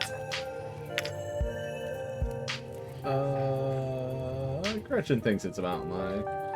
Gretchen thinks it's a mountain lion. You decide to share Gretchen's insight with Stella and Avery. Gretchen seems to think it's a mountain lion. Haha, very funny. You might have gotten me earlier, but I'm on to you. You're not going to trick me into thinking you talked to my dog. As for your theory, no way. It is absolutely not a mountain lion. There are no mountain lions this far east. I did a whole video on the Appalachian Mountain Lions myth and found Jack Squat, and there's no reason one would be swimming in the river like this.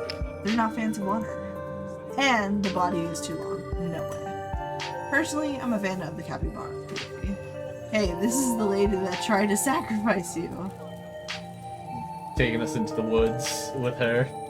With the camera. She didn't try to sacrifice us. She had an angle explode.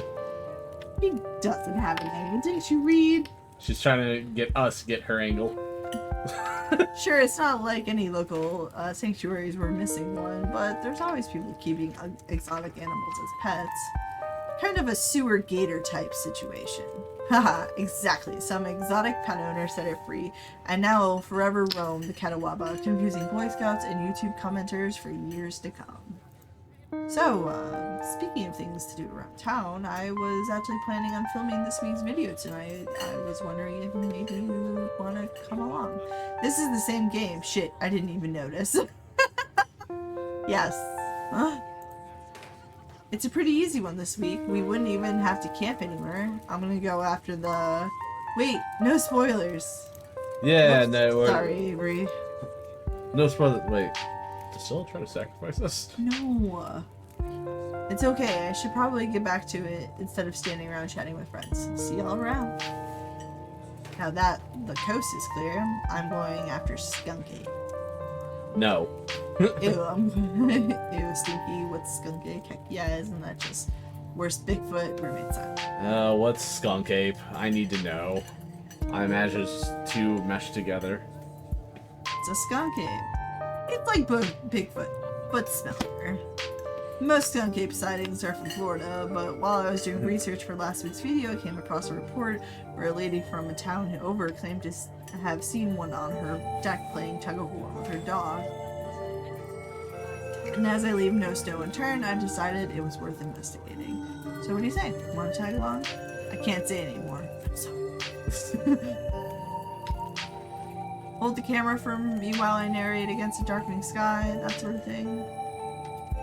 You gonna be there, Gretchen? Is that what you're thinking? Yeah. That depends. Are you gonna be there, Gretchen? Oh, naturally. I wouldn't want any misfortune to befall my beloved Stella. I must stay by her side through thick and thin, however odd her passions may be. Of course, it's actually been a while since I've had anyone but Gretchen out there with me. Say no more. I'm in. Let's go. This is gonna be a lot of fun. I actually started the channel with a couple of buddies of mine back in middle school, so it'll be kind of like a blast from the past. Me and Kanika and Reese running around in the woods, flipping over rocks and bothering salamanders. Our videos were terrible, but we had a lot of fun, and that's all that mattered to us. You know, that gets me thinking. I wonder if they'd be down to come along with us. Get the old gang back together. Though I guess Kanika has to close out the general store tonight, so I'm pretty sure she's there. Reese, I think there's a decent chance we can get him to come out of his hidey hole if he's up for it. Do you mind if I make a quick call? Stella pulls out her phone and dials it, waiting. They didn't even wait for us to answer. It's like, I'm gonna make this call. Yo, Stella, what if I just wanted it to be me, you, and Gretchen? What if I just wanted to be me and Gretchen? I just want to pet the dog. Can I pet that dog? Reese, dude, what's up? It feels like it's been forever. Aw, man, I'm sorry to hear that. Do you want me to come by, or... Okay, if you're really sure, but if you change your mind... Pretty sure, bro. Oh, I was just calling to ask if you wanted to come out into the woods tonight. I met somebody cool in town today. There's Tabitha's cousin. I know, yeah, just here for the week. Anyways, we're going out to look for skunk ape. We could take the easier trails, if that would help. Dang, man, this sounds awful. I hope you take it easy tonight. I'll swing by sometime this week, and we can have a more low-key hangout. How's that? Yeah, I'll bring them. Talk to you soon. Bye, bud. Reese, there's always been something off about that boy. I never did like the smell of him. Says Gretchen. Probably in the shower. Looks like it's just you and me, pal. Did he ask you to bring me to his house? Why? He's excited to meet you, of course. I think you'll find most folks in town are. Is he okay? Are you okay? What's his deal? But it's just the two of us. Are you okay? Are you okay? Me? Yeah, I'm fine. I'm more worried about Reese. He's had a lot going on in the past, gosh, 10 years or so, but I feel like it's gotten a lot worse recently. I can't remember the last time I saw him leave his house. Oh well, it's not my place to talk about, really. I just got a little excited thinking about having him along again. He's hilarious. You'd love him. Hilarious. We should swing by his place sometime this week.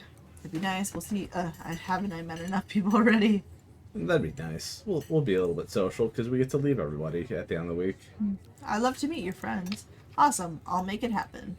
He's definitely the trickier one to meet. Kanika is much easier to track down since she's at the general store basically every day. But friendship can wait. We've got a skunk ape to hunt. So we should probably head out if we want to make it up to the mountain before it's too dark. Come on, let's blow this popsicle stand. You pause before getting up. Maybe it's time to make a good first impression. See? Leave a tip. Leave a generous tip. We can't afford to leave a tip. Don't leave a tip. You didn't even spend any money. Leave a generous tip. You reach into your pocket and pull out a crumpled $5 bill. You know it's a bit more than one would expect to get from such a short dining experience, but you might as well share the wealth while you got it. You smooth out the bill before placing it on the table inconspicuously. Aw, that's awesome of you. Avery will appreciate that, I'm sure. Stella turns to leave the diner with you following close behind. Always tip your servers. Even if you get something small, go big. Unless it's a buffet. Unless it's a buffet.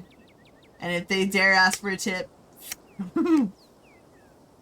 Or run out. Be Unless they're that one waitress we had. that like actually brought us stuff and like, I'm so sorry you guys don't have drinks. Let me get that for you. And then came back to refill our shit. And was like, do you want ice cream? I can go get you ice cream. You want more food? I'll go get you. We're closing up, but I'll get What you. if the food is shit? That sounds like a personal. Then if you don't like your food, tell them you don't like your food and try it. Most places are pretty lenient about having you try something else.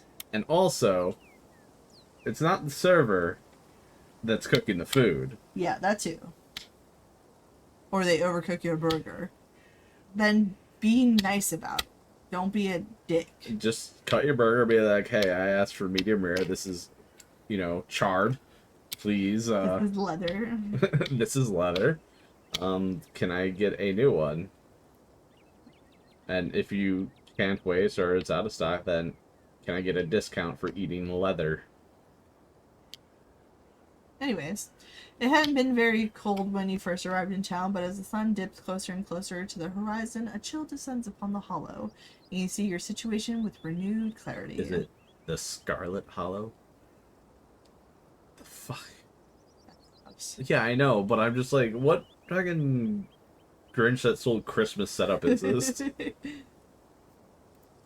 You're in a new place far from civilization, the people you know, following someone you just met into a dark forest in search of monsters. And you were yelling at me about going exploring a house.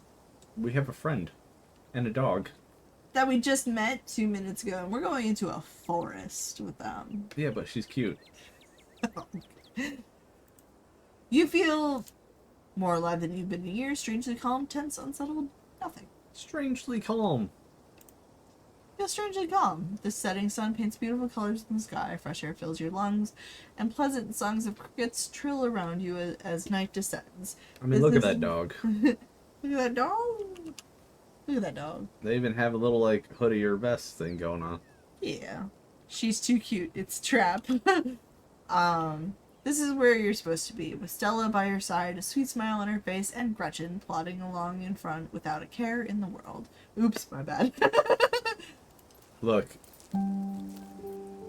She's too cute, it's chat, but see, she's cute but wearing a Mothman shirt, so it balances out because she's cute and weird. So she's fine. She's just wearing a Letterman jacket. Yeah, those don't go together. Look, she's a little... What's the word I'm looking for? Quirky? I was gonna say quirky. Like, fit. Like, she has a good build. Okay. It's not like a... She's not dainty. Like, I could expect her to punch somebody. Fair. Gotta love this brisk fall weather. And she's gonna save the dog before doing damage to me. This past summer was the hottest on record since last year, at least. You know how it is these days. Each summer's the hottest yet. Until the next summer, which always finds a way to be so much worse. It's like winter here. It's just nice to feel a chill in the air and see the leaves change. Like normalcy is restored, if only for a moment. Sorry if that was a bit of a bummer. We should talk about something more fun. Like skunk apes. Where are you really expecting to find things? Do you ever hunt things that are cryptids, like ghosts and whatnot? Did anything bad ever happen on these hikes? What's the weirdest thing you've seen out here other than cryptid? Let's move on. No, weirdest thing. What's the weirdest thing you've seen out here other than cryptids? Other than anything cryptid related, of course. Oh gosh, that's a good one. Let me think. Well, there's always the deer I saw stealing a baby birds out of the nest and eating them. That was pretty messed up. A little bit. But I think most people know about that these days. I've seen tons of videos of other deer doing it, so I'm not sure if it counts as weird anymore. Oh, Tetanus Lake. That's definitely the weirdest. It's a 5-foot deep, 30-foot wide pile of old cans and bottles and assorted garbage with grass and trees growing on it, so you could barely tell it was there until you stepped on it. It was practically solid ground with how much it had been compressed, but you could still fall through it if you weren't careful enough. Hence the name. Better be up on your shots if you want to mess around in there. You know, I wonder when the last time I got a tetanus shot is. Because, like, I know for sure it was when I got my hand sliced open. Which... 8-9 years ago? Just about. Maybe I need a new tetanus shot. That's nature, yo. It's all stuff from the 50s too, which is super neat. I've salvaged a few bottles that I keep on my dresser as a little souvenir. Swear, are you really expecting to find anything? Do you have any cryptids, ghosts? Find anything besides ghosts and whatnot. Wait, what? One. Yep, that one. Do you ever hunt things that aren't cryptids like ghosts and whatnot? Ghosts, demons, werewolves, that sort of thing? Yeah, for sure. I used to go after all sorts of spooky stuff. I never had much luck though, especially when it came to ghosts.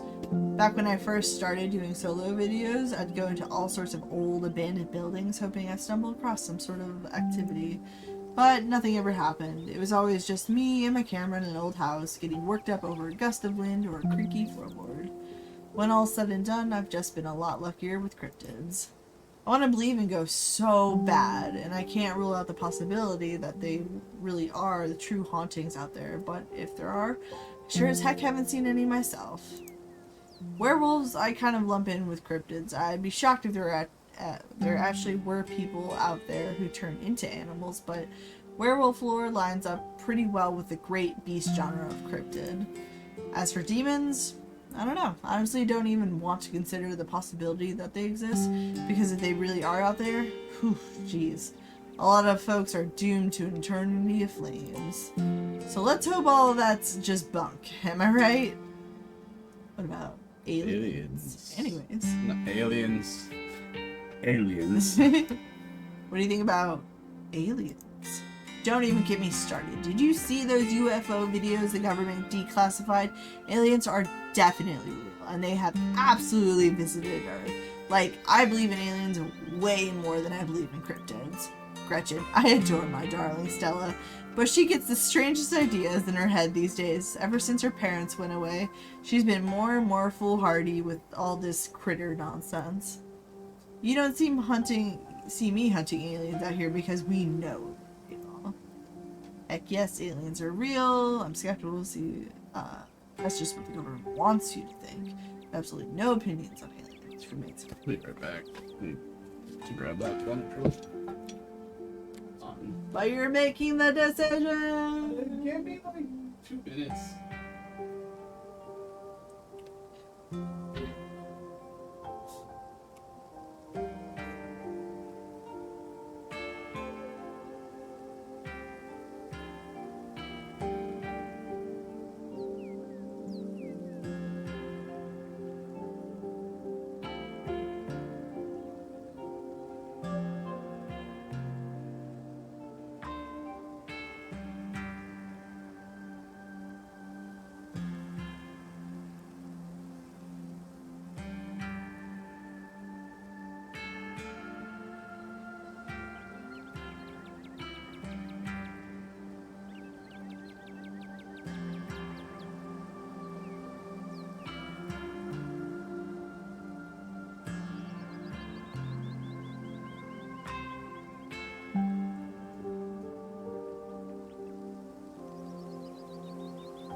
Here, for your weight, I give you this. What is this? I don't know.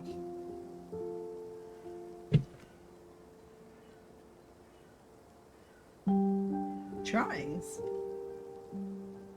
Oh, yeah. These are your drawings. How do you know, Slud? Do I have a certain style? Yes. Especially since this looks like you. Maybe somebody wanted to draw me.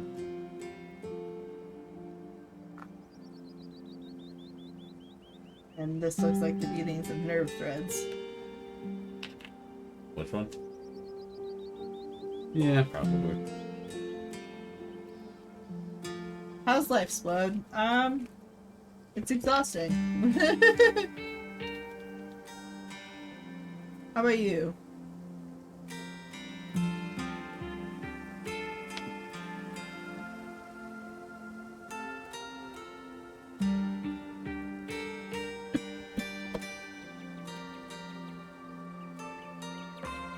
she goes after the blueberry now. Which means you get to read. I'm taking care of my leg because I'm fucking it up. Anyways, you see me hunting aliens out here because we know. Besides winter, the save shitty shit. Besides winter, this. Winter's their dog. Fair enough. Oh, whoops. Grabbed the wrong cap. Well, that cap's not going back on here. You better finish that drink. Yeah, do you have a knife on here?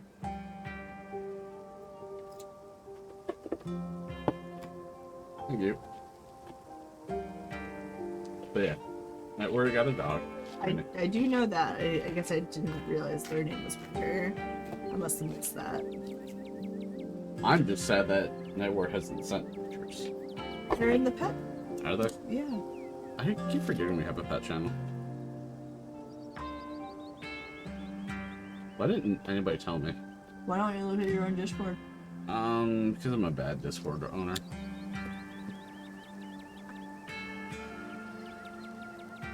You don't see me hunting aliens out here because we know the real. Heck yes, aliens are real. I'm skeptical. See, that's just what the government wants you to think. I have absolutely no opinions on aliens or remain quiet. Let's see. Heck yeah, aliens are real. Gotta work with their delusions, Flood. Nice. I knew we had a connection. I know somebody who knows somebody who heard a story from this trucker in Fayetteville. His truck stopped in the middle of the road, just shut down completely, even though he had a full tank of gas.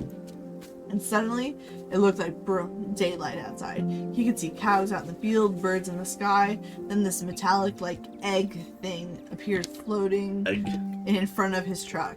He passed out, and then when he woke up, he was missing one of his pinkies. It was like it had never been there. It was just smooth skin where a pinky should be. I know it's a secondhand source, but there's plenty more like it. And if they are true, well, I'm convinced. What if he just lied? Maybe it was just sleep paralysis. Could have been the government. Could have been the government. You shrug. Could have been the government. It's not like they don't have a history of conducting weird experiments on people. Sure, the government does messed up stuff on the daily, but the way I see it, I have about as much control over what they do as I would over extraterrestrial beings. Why not one of the same?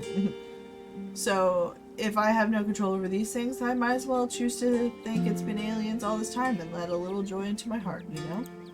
Besides, it's not like it matters which of us is right, or if either of us is right at all. I'll die one day, and so will you, and eventually there will be no one left who remembers us or what we did in our lifetimes. Stella, you got some...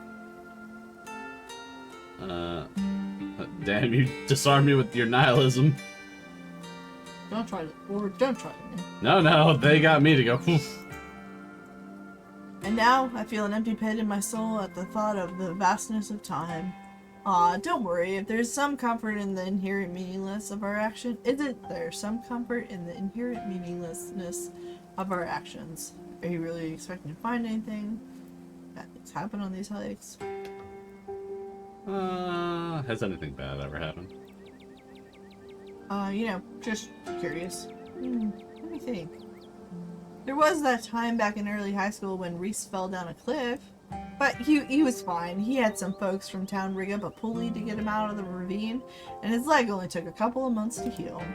All in all, not too bad. Though I guess there was also that time I was out here alone and kind of got stuck in a cave. I was getting great footage of what I thought was a family of wampus cats, but I wasn't able to wiggle my way back out. Turns out that the wampus cats were actually skunks who very much did not appreciate me blocking the entrance to their hidey hole. And instead of running for help, Gretchen just sat outside, bored to tears. Lassie, she is not. As if I made sure to give those nasty little skunks a piece of my mind, and that's what I did, and I kept Stella company, just as she would have for me if I decided to hide in a hole for hours. It took about an hour to get loose, which was pretty intense, but a few tomato juice baths later, I was right as rain, so it could have been a lot worse. Oh, and there was a time I accidentally stumbled onto Old Duke's property and nearly got my head shot off. But that happens to everybody sooner or later. I barely count it. So yeah, these hikes aren't at all dangerous, all things considered. Are you sure it's safe? Are you really expecting to find it? Are you sure that it's safe? I'm sorry, did you say you almost got shot? Are you sure it's safe out here? You know, I'm a little surprised to see you getting cold feet. I know we just met, but I had pegged you as pretty adventurous. I really wouldn't worry about Duke, though. He might be a little jumpy, but he means well, and these trails are a ways off from his farm. Duke is a sweetheart, Tot. You needn't be concerned about him. And if it makes you feel any better, I've been out on the trails with him before. The man sounds like a truck crashing through the woods when he walks. We'll hear him long before he sees us. I love Gretchen even more. And the wildlife isn't anything to be afraid of either. The worst I've seen up here is the occasional black bear, and even they scare easy. But hey, there's no point in worrying about whatever bad stuff may happen once. Sure, sometimes worrying can help you prepare for something, but we're as prepared as can be. I even carry bear mace. And if you're as prepared as you can be, why give in to your anxiety when you can have fun instead? It's not like being anxious ever stops anything bad from happening. In my experience, all it does is make the bad thing worse. Fuck you, Stella. You're right, but fuck you. The only thing you can do is tell yourself, this has happened, there's no going back to it before this bad thing happened, and then you work on making things better. Yes, I named the character after Explodes Cat. Look, we couldn't think of a name. Ninja didn't want to put his name. No. And we are going the non-binary route of they, them, because I always call Tot M. Look at him. Look at him. Anyways, this is to say we're good. Don't worry. Did you hear that? Oh, calm down, Gretchen, you old mutt. Oh, Duke, you rascal. Same to you, Stella. You're always jumping at nothing, girl. Phew, sorry for getting spooked, Duke. I thought you were some creature of darkness. Nah, girlie, just old Duke.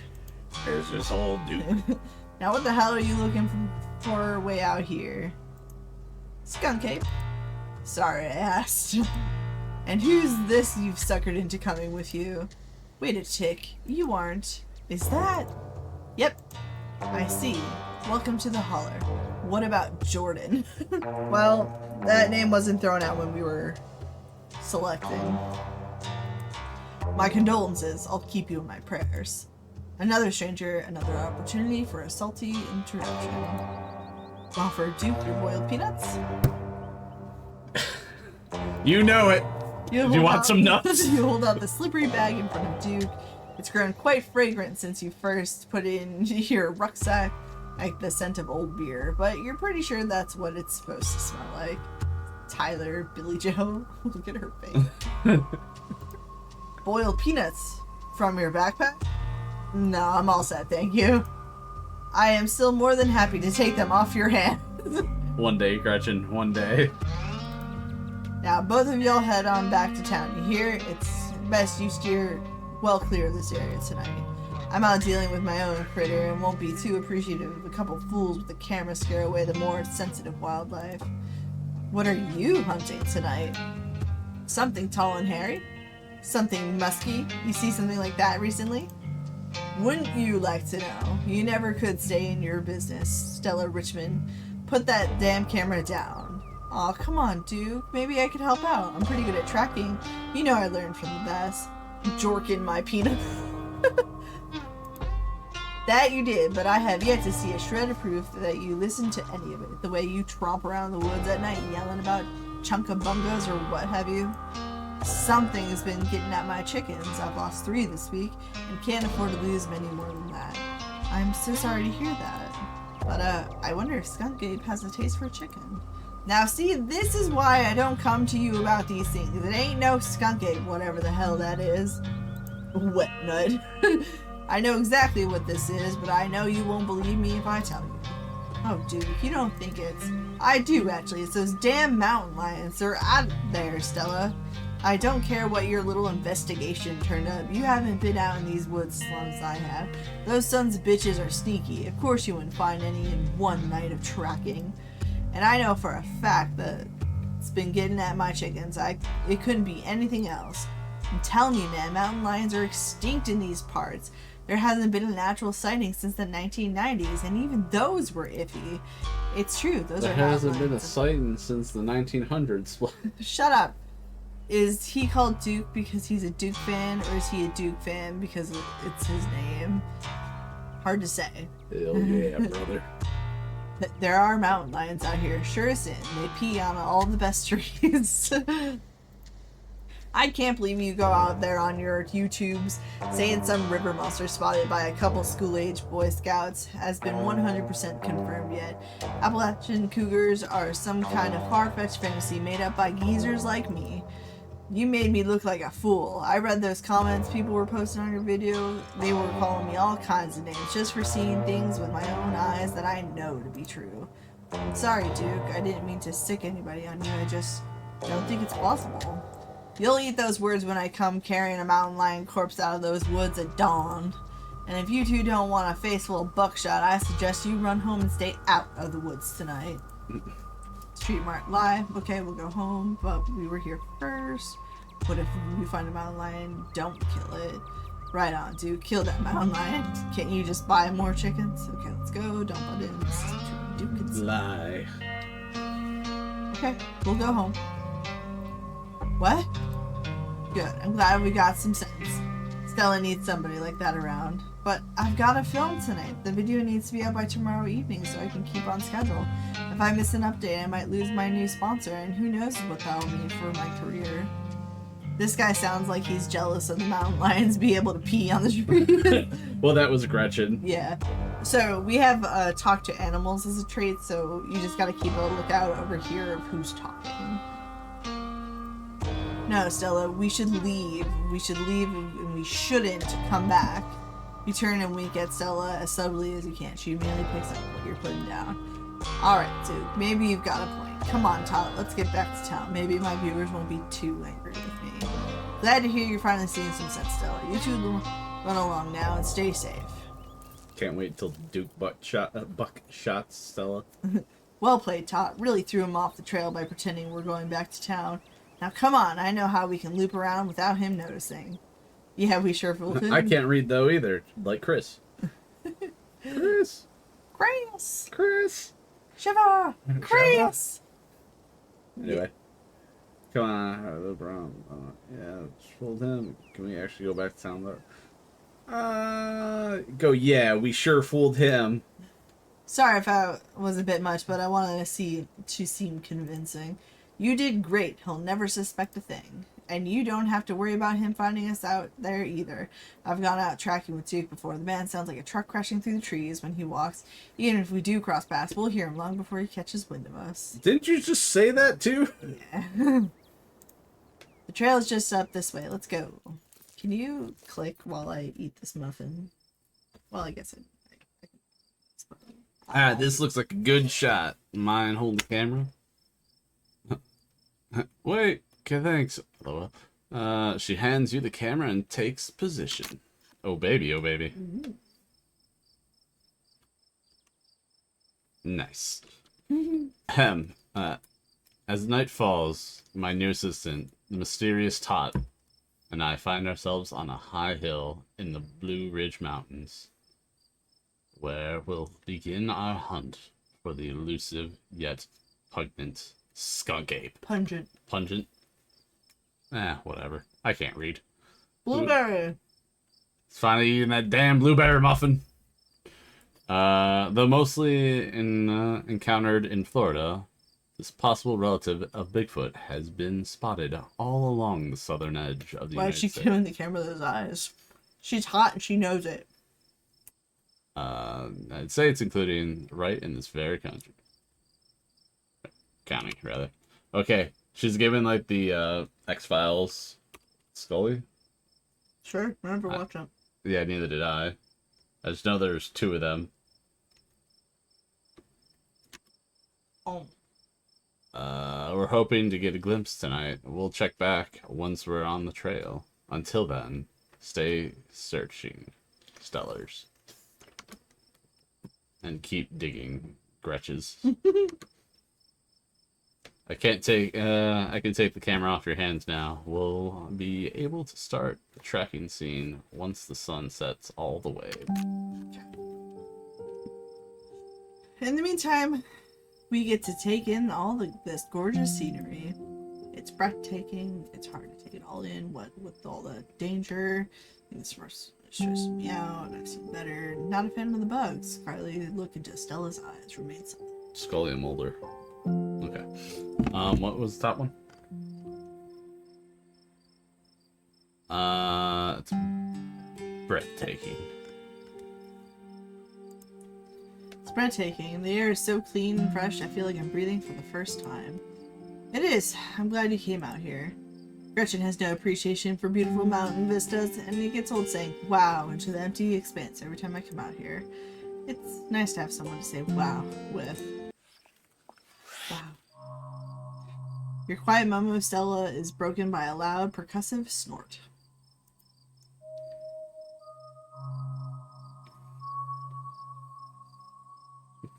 Death has come for us at last. Goodbye. Cruel. Is that what you're picking? No. Go. Oh no, the skunk ape it's found us. Oh god, the skunk ape found us. Now it is we who are the hunted. I wish. That's just the sound of deer make when they want to warn the rest of their herd about big scary predators like us. Let's check it out. Trigger warning. Is it a trigger warning because she has the flashlight? She's gonna press the trigger? No. Whatever. We're in for it. As you and Stella hear the footfalls of animals retreating to the woods, she reaches for her flashlight. A single deer remains behind, staring down the beam of the light while Gretchen whines and pulls at her harness. Pain not decay. Or, sorry, pain rot decay. A deer, let me at him! How dare he infringe upon my dearest Stella's personal space? Let me at him! And then it's gone. Boo, that was a bad pun. Be ashamed of yourself. Never. Can we talk about how it had cancer of the face? Jeez, Gretchen, calm down. You're gonna hurt yourself. Oh my, it seems I was consumed by a blinding rage. How very unladylike. What must you think of me?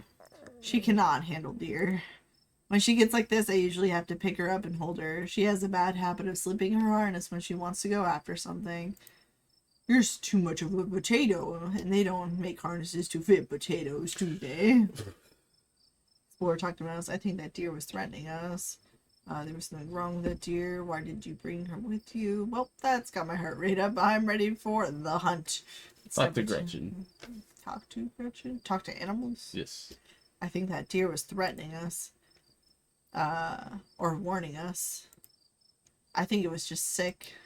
The thing on its face, I bet it was an abscess, maybe a tumor. It's not like wild animals can get those taken care of, so they just get bigger and bigger. Poor thing.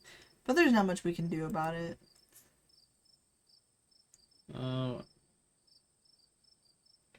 Well, that got my heart rate. Well, do the Gretchen one. Explore. Why do you bring Gretchen with you? She doesn't seem like the safest choice for a hiking companion. Excuse you! Though, after that outburst came over me, well, I suppose I can see the merit of your concern. Oh yeah, I had some super cancer. Actually find her to be quite the opposite. Sure, she wants to chase stuff, but I usually let her when I'm not on one of my cryptid hunts, so I can't hold that against her. I'm just happy she's still so feisty, even at her age. Pugs aren't exactly known for their good health, but here she is, running around in the woods at 17. And I feel like the fresh mountain air and exercise have helped a lot in that regard. You defy the laws of nature, don't you, Reg? A hunt. Well, that got my heart rate up. I'm ready for the hunt. Same for me. How about we take a quick snack break to fuel up, then we get right into the night's activities. I've got all the best trail snacks. But do you have wet nuts? As you settle down to rest, Stella breaks open a bag of assorted snacks. Extra M&Ms, take a snack bar, take the dried apricots, take the sesame sticks. Ooh.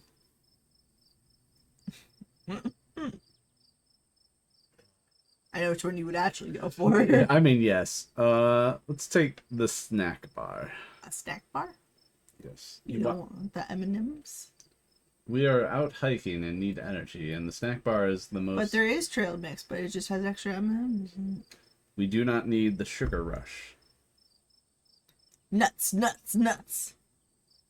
But this is the one you want, isn't it? It is. Did you pick the M&Ms? I just... You just what? I don't know. I'm surprised. That's all. You want a snack bar? Look, day to day, yes, I pick the M&Ms. If I'm hiking, I'm gonna do the snack bar. One, because it's gonna have a wrapper, so I'm not directly touching my food based off of whatever else I might have touched. Fair. So situation-wise, I'm going to take the snack bar. Okay.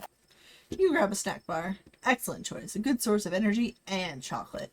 They're cherry and cashew. I hope that's okay. Yep. Can't believe you're choosing responsibility. I'm choosing life. We might have to run from buckshots. I like to make my own, and I tend to make them with my favorites, but I know that's not everyone's bag. It's a good combo. I'm just a big fan of food. It's all food to me. I don't feel strongly about it. Beh. Cherries, beh. Cashews. Silently tear into it. It's a good combo. We could turn their nose up at... Or who could turn their nose up at a dry cherry? And cashews are always an excellent choice for a nut bar. Sturdy, yet soft. Butt shots. Who would you run from those? Buck.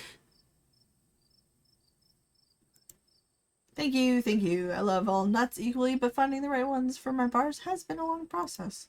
They have to be architecturally sound enough to hold the bar together without overpowering the texture of the fruit. Almonds and cashews are my go-tos, though occasionally I still experiment with pecans. They're falling apart so easily, though. Anyways, sorry to ramble. It's hard for me to stop once you get me started on snack recipes. Almonds are good, if done right. I don't like almonds with a mixed bag, but I'll take almonds by themselves or, like, with extra shit. I do not like all nuts equally. I discriminate against nut. Everybody hates my wet peanuts. Because they're, like, dripping. And you keep pulling them out of your rucksack. You and Stella settle down on an overlook, snack in hands, as the quiet sounds of evening wildlife wash over you. Gretchen gnaws a stick, distracted for the time being. So, tell me, what's it like in Night Clan? Do you have a house, an apartment? Do you live with family, roommates, pets? We live in this tiny home around a bunch of other tiny homes. We call it the Night Clan Complex. Or the cluster. We're still workshopping it. Tell me what it's like to be Tot. Yo, Tot, where you at? I live alone in a dingy studio apartment. I live in a closet in a house with 10 roommates. I live in a doorless basement that floods whenever it rains. Hey, that's my old place. It might be my new place too, depending on fucking how it goes. I like how you're on the second floor and your place floods. I was just saying, I thought for sure living on the second floor I would finally be able to escape a flooding place, and yet here I am fucking with water in my place, you know. The best part is you put a bucket where it was flooding. Well, that's because the fucking okay, first of all, it wasn't my idea. No, I know, but I'm like, we gotta go full in on the story because it's fucking stupid. So I contacted my property manager and I was like, hey, there's water in my place, but there's no leak, so I don't know where it's coming from. They messaged the person, my neighbors below me, and to ask them if they were having any water problems. They said no. And I was like, okay, well, that's weird because there's water seeping up from the floor. Again, seeping up from the floor. And you know what she tells me? She's like, well, why don't you put a bucket down? And, you know, see where that goes. And I was like, nothing is leaking. Also, I'm a little worried though, even though because my neighbors say that like they're dry, if the water keeps happening, they're not gonna stay dry. And she's like, well, we'll keep the bucket there just in case. Everything should be fine. Then I'm like, there's no fucking leak. Water is coming through the floor. Anyways. Somebody clip that for me. That could be a great Property animation. manager is a different breed. At least this one responds to me and I can text her and she'll respond to me like, in a, I don't know, average amount of time, I guess. Yeah, they like within like 10 minutes they were, and after hours. Yeah, it was like 9-10 o'clock, and she responded to me. Like, fucking outstanding. They were just bored at home.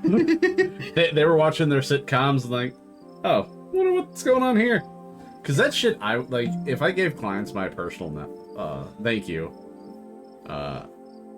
Night Warrior, probably missed it. No. You got it close enough that I could clip it back later if needed. Turn the bucket upside down. Yeah, gravity is if Todd's taught me anything here, gravity doesn't exist. You're so right, sure. Can you like turn the AC to like 3 and turn it on for me? I'm sweating. I got all worked up. Got all hot and bothered. Hey, this time she ain't blaming it on me. Anyways, Live in a 12 by 12 shed in someone's. I mean, that's the closest one. I live in an internet cafe. I'd rather not say. Shrug and remain silent.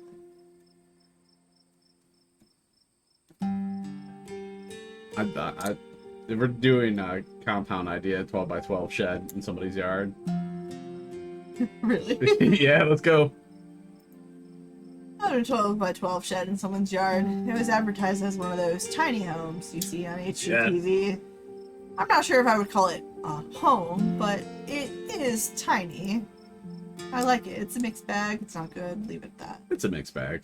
I know he's charging me a premium for what it is, which is basically a roof over my head and a hot plate, but it's cheaper than pretty much anything else in Nightclan, and the location is hard to beat. Is it from the balcony, maybe? It's at the entrance of my bedroom. So... Yeah, there's like no pipes or anything. Like, it is in the most random of spots you could pick. And it was just this small square space that was wet. Nothing else was wet. Didn't get bigger than that square space. Yeah, it only got bigger because, well, carpet. So, anyways. And location's hard to beat. The landlord is a little eccentric. He treats the place like a shed and comes in and out for his gardening tools, but other than that, I don't have to deal with the fuss of having roommates. And you learn to live with stuff when you're on a budget. Half my living space being taken up by garden tools isn't so bad compared to some of the other horror stories I've heard. I guess that's a good way to put a positive spin on things. Privacy stuff aside, is the landlord nice at least? I think he's taking advantage of me. He's nice enough. He's too nice. Shrug. Nice enough. Sometimes he asks me to do yard work for him, which is a little weird, but he doesn't charge me for utilities, so it's a give and take. I get that, but I don't think I could live with the constant lack of privacy. Have you tried looking for another place? There have got to be better options than a tool shed in a big city like Nightclan. Thought about moving. I've been saving up for something. I call BS. On what part? On this living, or like where my fucking leak is? Oh, or the or the Pokemon game. Never mind. I've been saving it for something better. Oh, I hear you. I've been saving it for something better. Oh yeah? Good for you. So, what do you do for a living? Oh boy, build program ads for companies nobody's ever heard of. I sell art, crafts on Etsy. First year associate in a big law firm. I'm a streamer. I'm a student. I'm a teacher. And service industry. Scroll up. Todd, what is your dream job?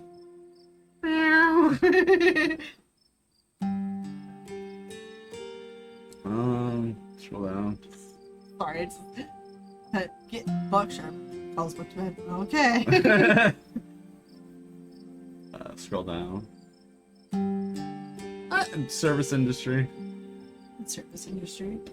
I work in food service. I'm on my feet all day, getting yelled at for things beyond my control, and mostly I get paid in tips.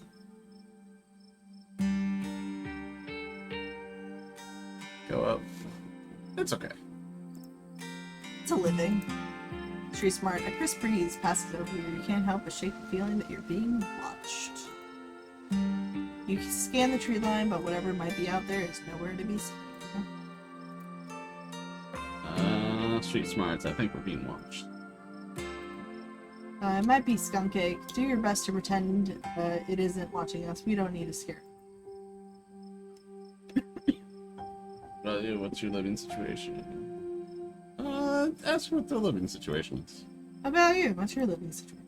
Gretchen and I live in a small little house just outside town. It's actually the house I grew up in, so it has a lot of pleasant memories attached to it, and I'm glad I could keep it in the family. My great-great-grandfather built that house, and he must have done a great job because it's just as sturdy as it's ever been. Street smarts. Yeah, your parents aren't exactly around anymore. Yep, you got it. They died a few years back. Oh, Yo. it's traumatized. Yo, dead Mother's Club. Let's go. Going strong. But it's okay. I've done my mourning. Life goes on, and we still get to live in our beautiful family home. Just me and Gretchen. It could be a lot worse. What were they like? Eventually. But if you don't get this option again. I believe in it because the top is 6'4". Okay. Did you get along? They were amazing. Two of the nicest people you'd ever meet. And interesting, too. My dad was a bit of a regional legend. Among hunters and trappers, he was always out in the woods on the trail of something, and we certainly had some interesting dinners because of him. He had to learn how to fend for himself, you see, since his family didn't have much growing up, so he learned how to hunt, trap, and got damn good at it. He's always made sure I had food and that I knew how to get it if I ever found myself too far from a grocery store. I could make us a pretty good salad with just what's in this clearing if I had to, though it wouldn't exactly taste great. As for Mom, she was a saint. She was the local vet, the lady all the farms in the county knew to call her if their animals were in need of something. She was as smart as a whip and strong to boot. Turns out pulling calves out of 1,600-pound cows all day is a great way to build muscle. But she was gentle too. Even the smallest mouse would get the proper care in her hands. I'm sure she's most of the reason Gretchen here is one of the oldest dogs I've ever met. So yeah, those were my parents.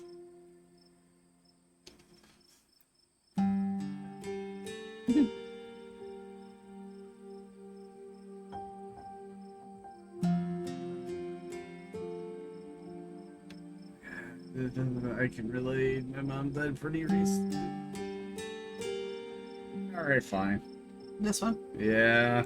Guess we're both members of the Dead Moms Clubs. Huh. Welcome. I'm two characters in episode 1 to the Dead Moms Club. I guess we are. How are you holding up?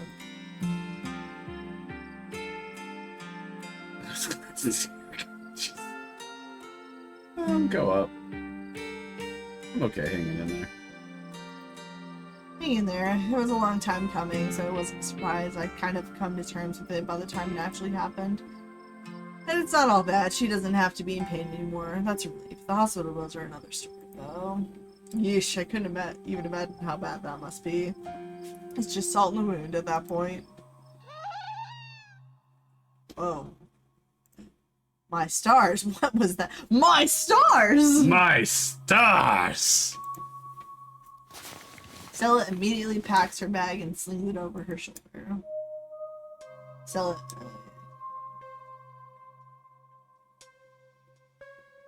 Skunk ape! Oh man, it's skunk ape, it's gotta be right. Koofy, whatever made this sound, I've never heard anything like it, and it's close. Here, hold Gretchen's leash for me, and let's check this out. You and Stella inch towards the tree line as she shines her flashlight into the woods. Don't stay close. Or do stay close, Todd. I wouldn't want any harm to befall you. Talk to animals. As you approach, a series of weak clucks called out from a nearby bush. Pain! It's all pain! Maybe Duke's birds weren't eaten after all.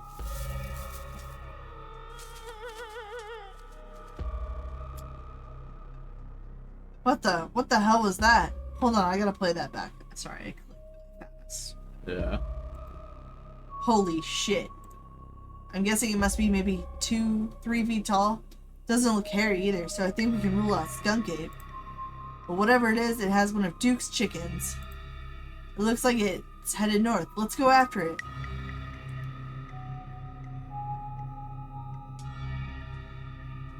Nah, go for the top. Right behind you.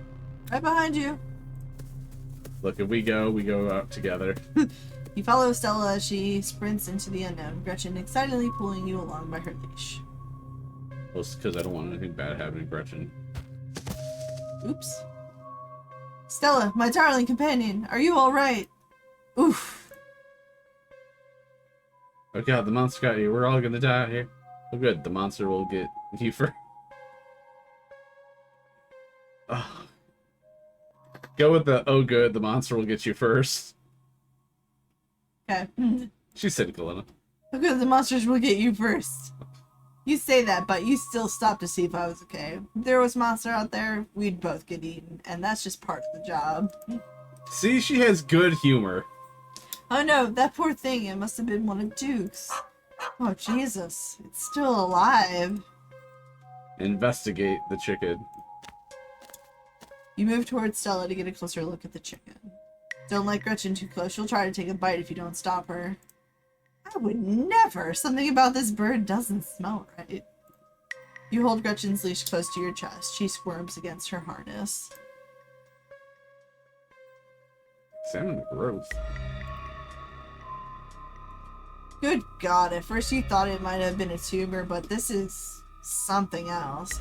The skin is stretched taut, the growth pulsating beneath. Street smart, whatever it might be, you know better than to investigate this lump any closer. You've seen horror movies. You back away from the chicken, your curiosity eclipsed by your instinct for self-preservation. Examine the wing. Looks like this is what Stella slipped on. The wing is barely still attached, but that seems to be the least of the chicken's concern. Examine the head. Head. Why am I alive? I'm so glad we went street smart with animal talking. Right. Its poor little chicken eyes look up at you, glazed over, but still rolling around in their sockets with unfortunate life. Having investigated it to your heart's content, you turn away to give Stella room. It seems we found one of Duke's chickens, folks. But she's not looking good. I am hesitant to speculate, but she definitely seems to have some sort of growth under her skin. Could be a tumor, could be something else. Either way, I don't think there's much that can be done for her at this point. Jeez, I'm gonna have to put up some massive content warnings for this video. Hey, do you hear that? There's something out there all around us. I can smell it. There are so many of them. What in Sam Hill are you two doing out here? Didn't I tell you to? But Birdie? Oh, Birdie, what's wrong, darling? Good God. Did you all see what did this to her? We're on the same team here. Duke. We're on the same team here. We both want to know what happened to Birdie as much as you do right now. So we'll get to the bottom of this, I promise. We were on the trail when we found her. Like this. Whatever did this to her, I think we can hear them in the trees. Put that camera away for God's sakes, girl. I don't want to be in another of your videos. No one needs to see me like this. No one needs to see Birdie like this. You wouldn't put her online, would you? Not when she's like this, all swollen and hurting. Duke, did you hear me? I think they're coming closer. You stay away from my Stella, you mongrels. Come out, you sons of bitches. Duke, don't shoot them. We have no idea what'll happen. You hear that, Stella? They ain't the sound of something peace-like. Whatever these things are, they'll pay for what they did to my girls. Come on, you, whatever your name is, grab that flashlight and help me line up a good shot. I can feel that white-hot rage from earlier start to wash back over me. I'm going after them. As the creatures in the tree line grow louder and more numerous, Gretchen violently strains against her harness. Quick, they're closing in on us.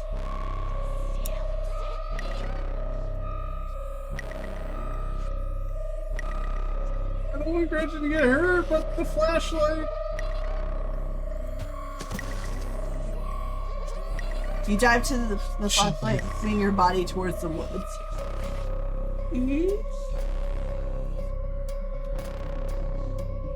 I said aim the damn thing quick. Light up the wings. Perfect. Oh. Just graze it, but that should make it pretty easy to track, eh, Stella? Yeah, a blood trail is pretty hard to miss. Guess we know it wasn't a mountain lion after all. Do you want to know what happens if we didn't grab the flashlight and went after Gretchen? Duke slips and shoots himself in the fucking head.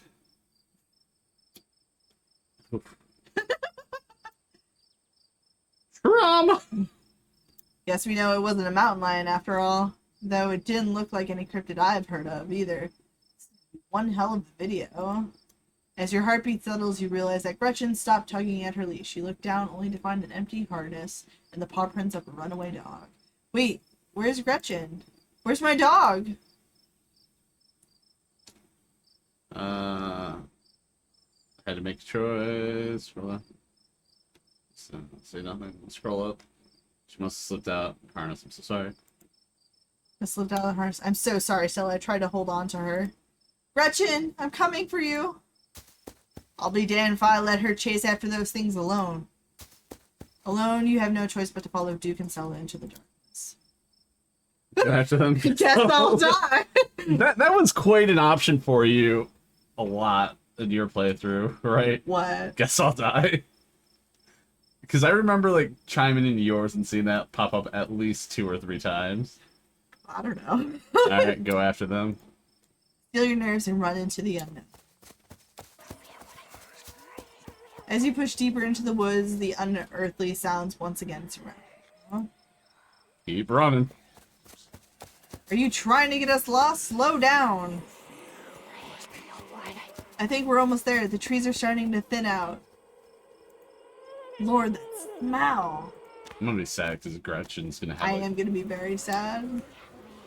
She looks fine. The shrieks pull back into steady whispers as you, Stella, and Duke stumble upon the putrid bodies of dozens of dead and dying animals.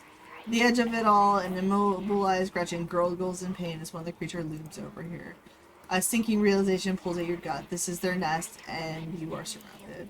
Gretchen! I'm sorry, Stella. I don't know what came over me. As Stella steps towards the nest, Duke pulls her back.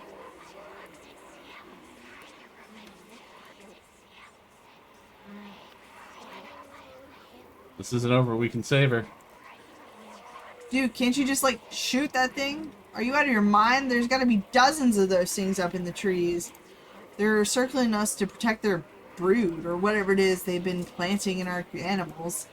We've got to get out of here while we still can. Duke's right, there's nothing we can do now, but Jesus Christ, I can't leave Gretchen like this. Duke, give me your gun. You're not thinking about. She's my dog, Duke. We can't save her, but I'll be damned if we leave her behind to suffer like the rest of these animals. Let me do it.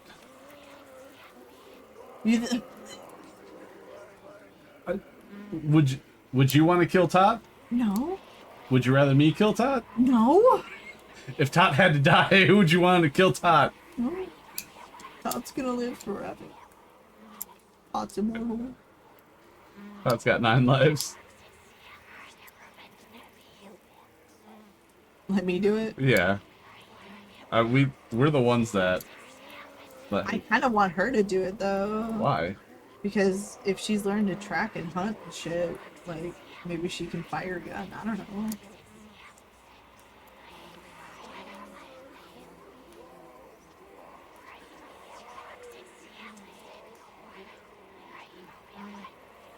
It's gonna ruin my romance plot, isn't it? I don't know. I never got one, so.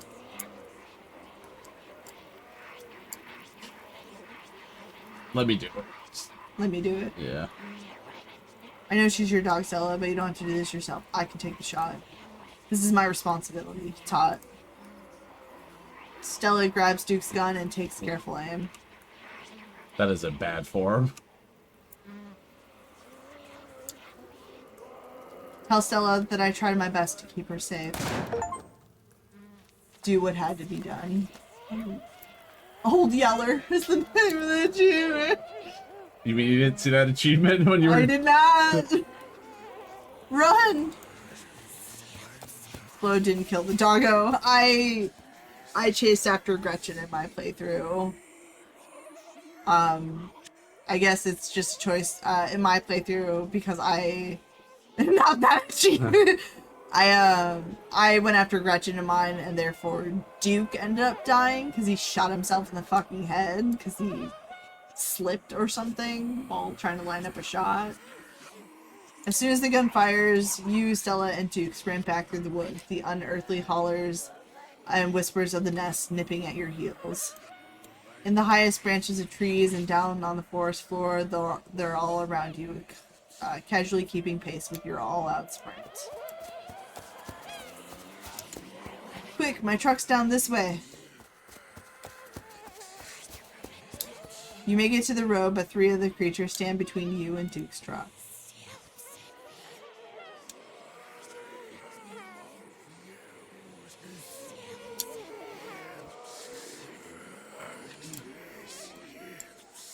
Shoot him. What are you waiting for, Duke? Shoot him! Duke, you know what they're here for. Is this what you want? Is this what you want, you sons of bitches? Fine, take her. Take her and leave us be. Duke, get in the truck and let's get the hell out of here. Duke, do we have to take the truck back? I can just walk. Those creatures left. I'll be fine. Stella, now is really not the time. Alright, I can do this. You squeeze into Duke's tiny 2-seater truck, tucking your legs on either side of the gear shift. Street smart. For such a gregarious person, Stella is eerily quiet right now. I guess that was the mountain lion getting at your chicken. Oh, fuck. It's terrifying. How are we supposed to get on with our lives knowing something like that is out there lurking? I'm so sorry about Gretchen. I'm so sorry about Gretchen. She doesn't respond. Give her space to grieve time. There'll be plenty of time for talking when that's what she wants to do. So I guess it's... scroll up and just comforting, invade her space. Reach out and rest your palm gently on her shoulder. She jumps slightly at your touch, but remains focused on the wilderness rolling past the window. So I was wrong, my bad. Instead of you being sacrificed, the old man saved you. That's terrifying. How are we supposed to get on them? It's out there.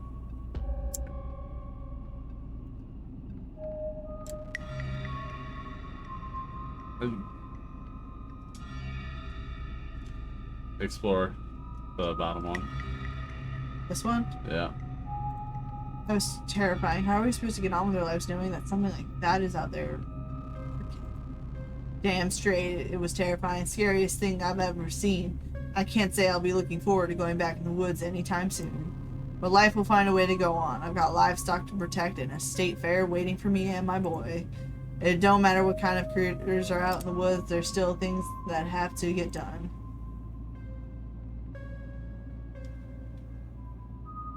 Alright, scroll up. So it's doing okay right now. Duke, I don't think Stella's doing okay right now. Okay, I kind of like the old timer now.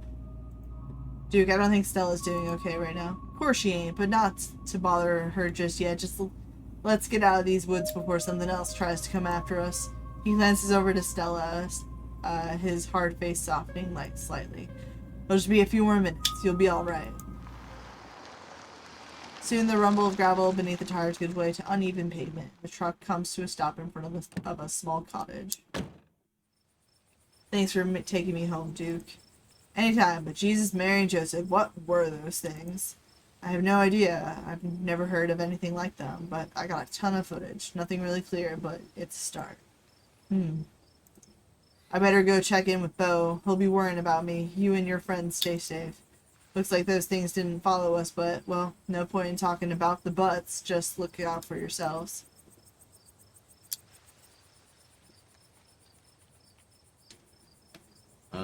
Take care, Duke. This one? Yeah.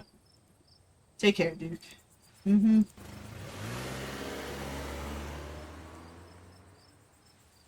And here you are, back in town, away from the woods, but no one but Stella in sight.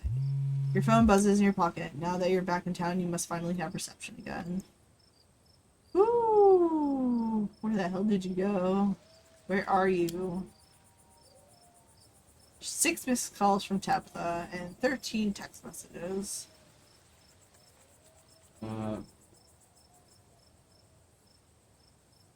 Let's explore some. Let's call her. I was gonna say you probably only get one shot, so the woods are right there in the photo. Yeah. You said call her? Yeah, it's all woods. You try and call Tabitha back, but it goes straight to voicemail. Just text her that you're okay. Text Tabitha back and let her know you're okay. Your message sits unread.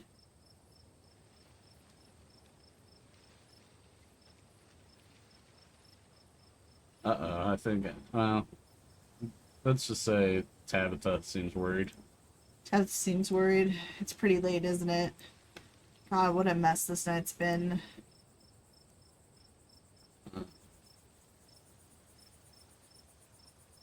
I hope I didn't ask him, but why on earth did you ask you? We should call the cops, right? Let's go with we should call the cops, right?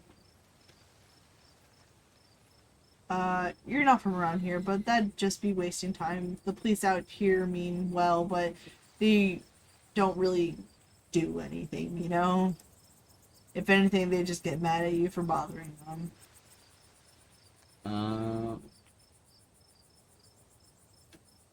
Sorry about Gretchen. We're just gonna keep bringing up your dead dog. I'm so sorry about Gretchen. There's nothing we could have done. I just have to accept what happened and move on. She was 17 after all. It's not like we had many years left. But why did it have to happen like that? She died protecting you. Is that the one? Yeah. She died protecting you. I know what you're trying to do and I appreciate it, but look. You were in an impossible situation. You made a difficult choice. It's done, and I'm not going to hold it against you. Neither of us need to go back and relive that.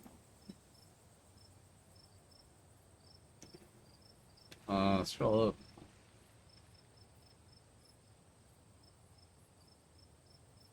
I hope you don't mind me asking, but why on earth did you ask the people up there? I just don't like cars is all. They're rolling death machines, if you ask me. Sorry if I weirded you out. What do you make of everything we saw? I don't know. I haven't seen or read about anything like this, although maybe. We gotta find out more about these things. The library doesn't open for a while, so any real research will have to wait until the morning. That being said, there is someone in town who might have some useful information. My friend's mom. Her place isn't far. We should head over now before it gets any later.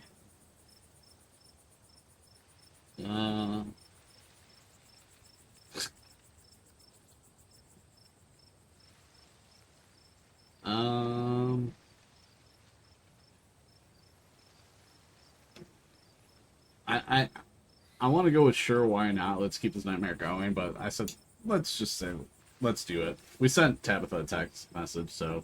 Okay. Let's do it. Cool, let's go. I need to see where this gravy train keeps going.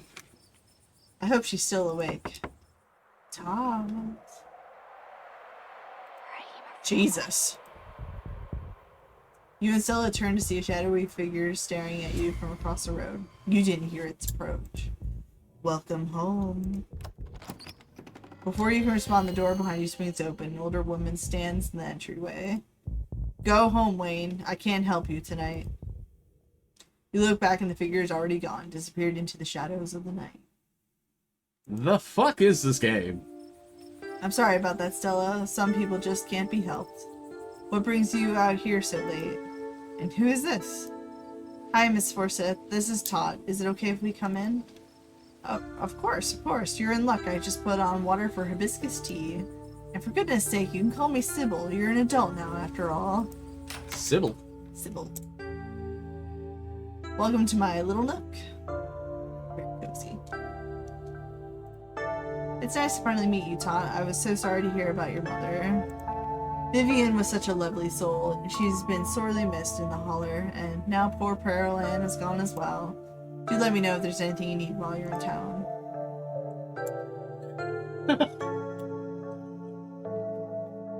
Peanuts? Peanuts. You hold out your bag of peanuts as a gift to Sybil. She offered you and Stella tea, after all, and it's only polite to offer something in return. Oh my! Thank you for the kind offer, dear, but I'm afraid it's far too late for me to have something so salty. You knew my mom.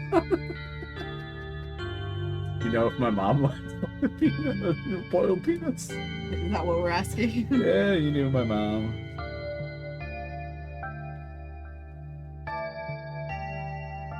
I heard.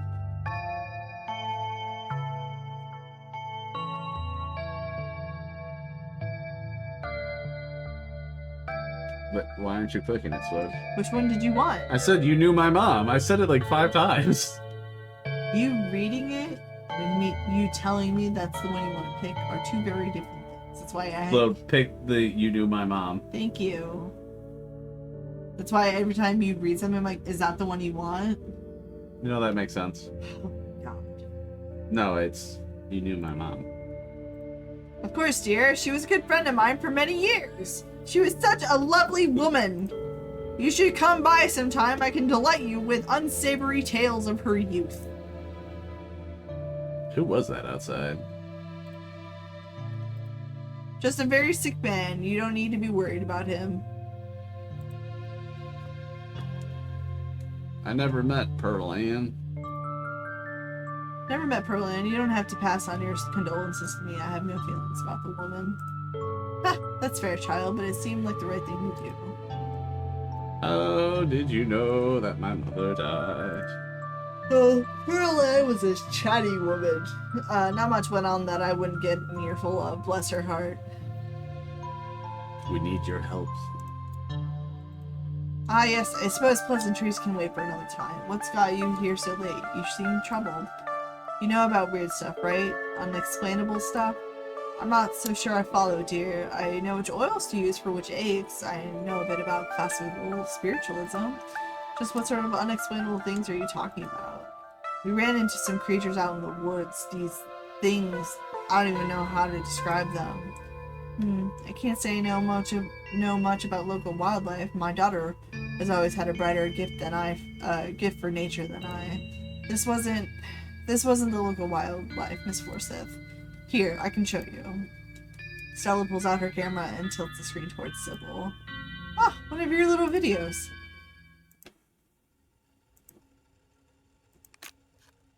Where was this? Up the mountains to the northwest? Within the town limits? Yes.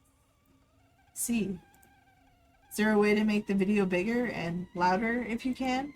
I need to plug the memory card into a computer. I could go back and get mine. No need. Kanika should still be awake. She can lend us hers. You better come with Stella. I'm sure she'll be more than willing to help a friend than her nosy mother. Kanika, come on out. We could use a little help. What, Mom? Oh, it's Stella. Hey, Stella. And a stranger. What are you doing in my house?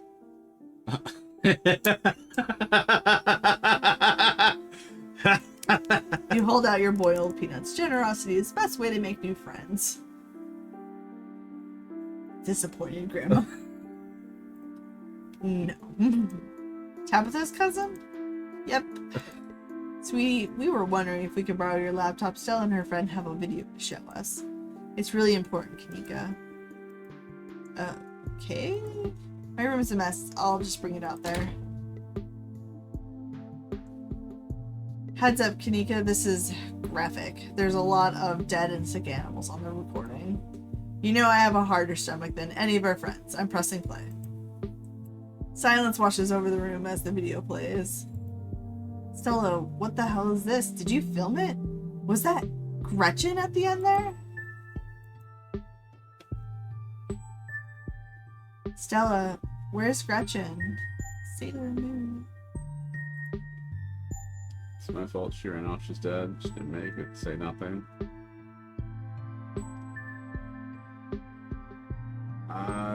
say nothing.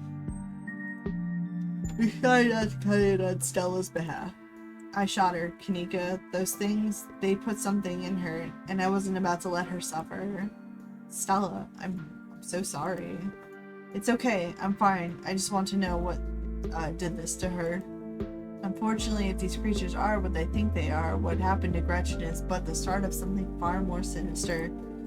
My grandmother called them ditchlings, and they are a terrible omen, a sign of great suffering, destruction to come. Mom, come on, this is serious. Stop scaring Stella and Todd with this tallypo crap. She just lost her dog. Have some respect. Kanika, sweetie, let your mother talk. The creatures themselves are harmless to people, despite that grisly scene in the woods. But just as birds flock before a storm, the ditchlings congregate where tragedy is soon to fall. To see one is to be cursed by fate. To see so many in one place is... Sybil holds her silence. Jesus, Mom, they clearly had a rough night. They don't need this. It's okay, Kanika. This is helpful. Stella, whatever these things are, they aren't magic. We can't rule that out, not after what we saw. But fine, let's focus on what we know. Whatever they are, they're doing something to these animals. You saw that, Ness. What were those growths? That has points, so don't buy magic until all wearing too much. I would say maybe they're making more of themselves because the one looked like a fetus. Maybe they're making more of themselves. Yeah, maybe. What we're seeing here is some sort of parasitic larval stage, part of their life cycle. But I don't want to jump to any conclusions about something this out there, not without doing some research or talking to a biologist. I'm sure there's a rational explanation that'll clear all of this up. Oh dear, I forgot entirely about the tea I put on. Let me fix you a couple of cups that'll soothe your nerves. I don't know, it's getting late and I should let Tot get some rest. I ran them ragged today with all the hiking and running through the woods in terror.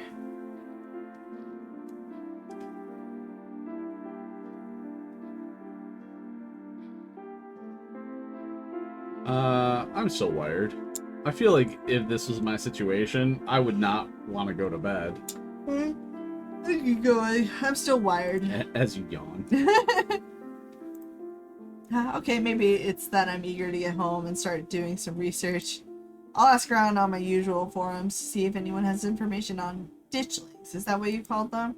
That's right. You go on home now and do try to get some rest. Don't stay up all night on the online. Let me get you some of my house-made peppermint tea to go. It really does wonders to soothe the soul. Bye, Stella. I'll see you tomorrow, okay? And call me if you need to talk. Thanks, Kanika. I'll see you.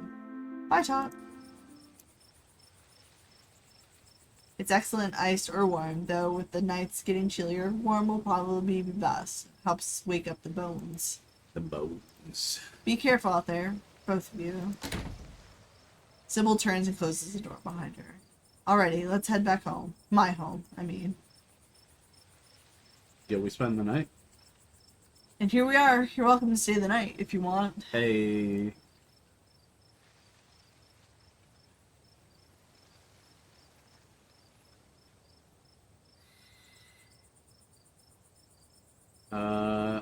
Hell yeah, sleepover. Is that what you want? Yeah, let's go. Hell yeah, it's been so long since I've had an honest-to-God sleepover. Cool. And episode 1 at Stella's. I went home. You didn't say... No wonder you didn't get the romance option. I don't know. All my stuff is at Tabitha's. Doesn't matter. Were you a female? Yes. You could share shit. Fun. It doesn't take long for Stella to fix up the guest room for you. While it's certainly smaller than its counterpart at the estate, it's far better. Yeah, I mean, that's the other thing. This is so much nicer. Make yourself at home. You don't have... You didn't have to go.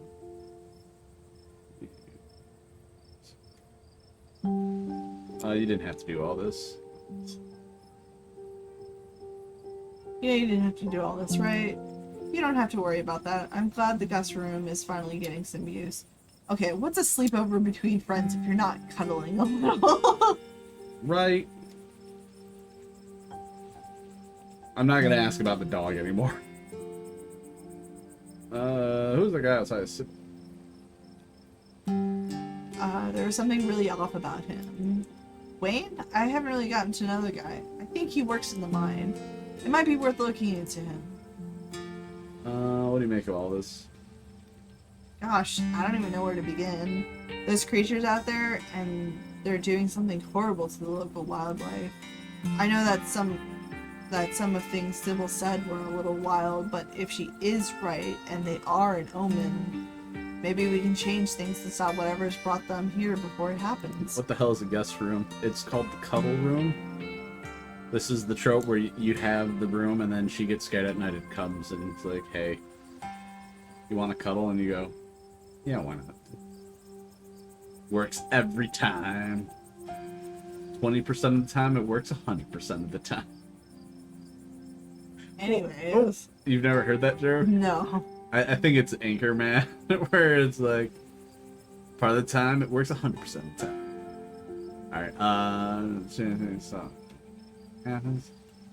Or actually, so poke around town. It couldn't hurt to poke around town. I have the time. Agreed.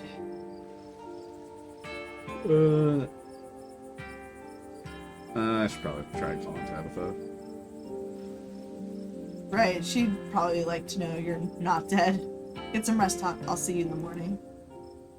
Pull out your phone and call your cousin. It rings for a moment before she picks up. Where the hell have you been? Go to the top. Called you back. As soon as I had reception. Did you? I didn't notice. Do you know anybody named Wayne? This one? Yes. Street smart. You feel a slight but palpable hesitation before Tabitha answers. I employ over 100 people. I'm sure I know a Wayne. You hesitated before answering me about Wayne? It's late, Tot, and you never came home. I'm sorry that your random questions and accusations caught me off guard. Now, are you going to tell me where you've been or not?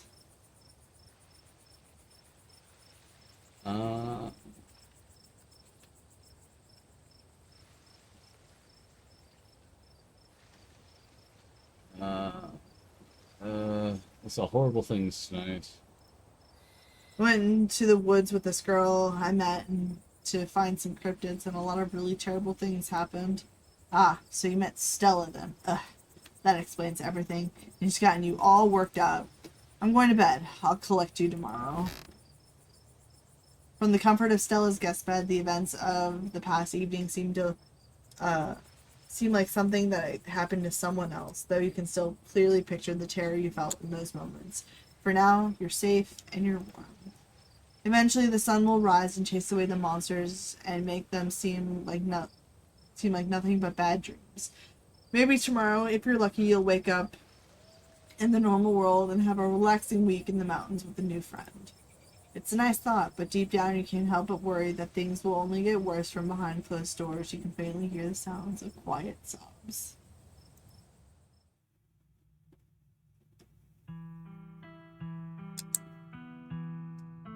You know, this right here is making me think of The Long Dark, where you have that like wonderful transition in between like the chapters. Mm-hmm.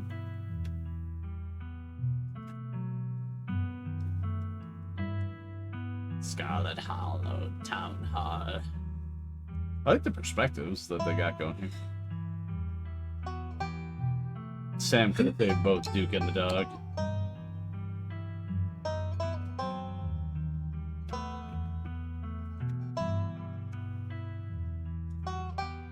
Is that Stella crying?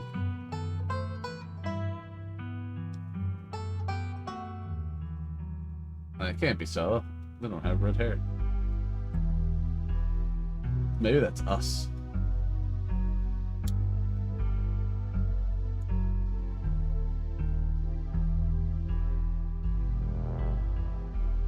Not the deer, llamas, alpacas. The pumpkins. It was the pumpkin man all along. At least it wasn't Mountain Lord.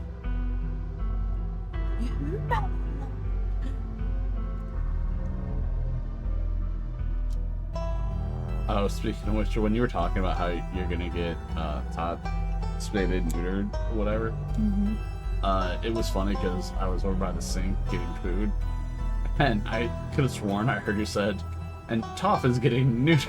And I'm like, first, it has been proven that Toph bears children.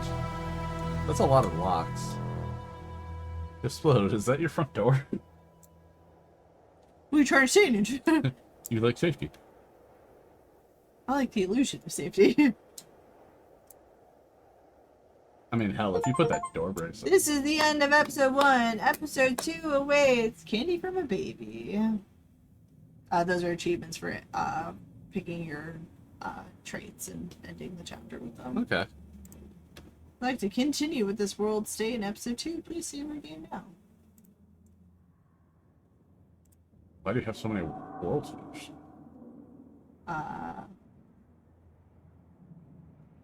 Reasons, you know? Interesting. Well, we can do another one if you want. Or If we do another one, we're gonna be stopping like mid. I don't know how to stop it. I don't know if that's an option or not. Probably. It's gotta be, right? There's Please careful. Do not point an open knife at the screen. That seems dangerous, Ninja. I bought the screen. I bought the knife. This wasn't the gifted. No, this wasn't the gifted one. I have an extra monitor.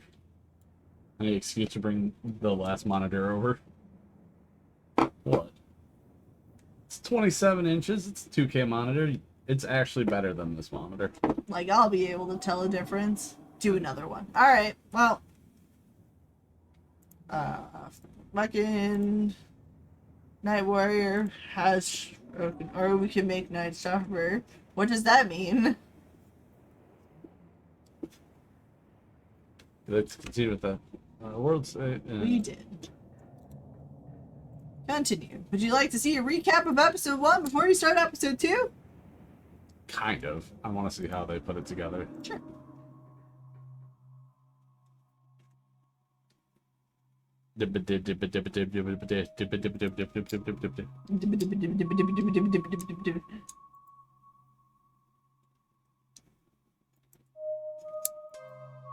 Yeah, we don't have to read it. I just want to see the pictures. Dustin! Yo, what's up, Avery?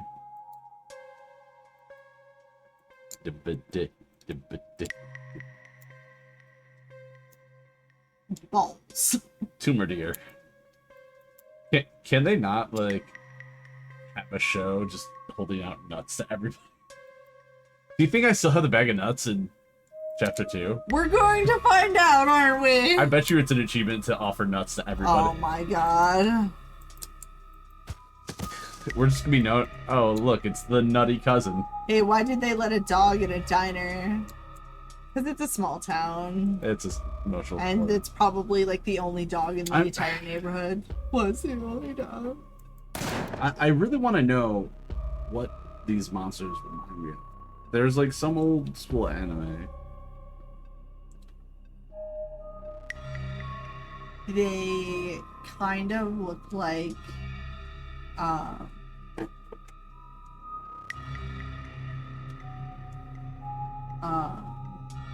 they kind of remind me of that guy's bunk guy in Bleach. Oh.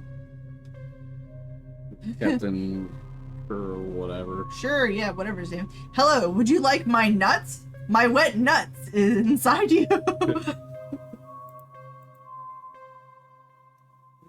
Wayne.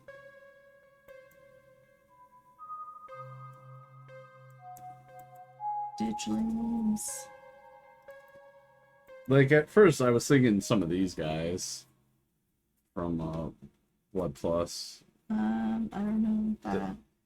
How do my nuts taste? Tuesday morning awaits. It's Tuesday. Wake up. Wake up in the morning. Tuesday off free nuts. You open your eyes. The sun has risen. The birds are singing. You are still alive. And for now, you are safe. They go well with my sweaty balls.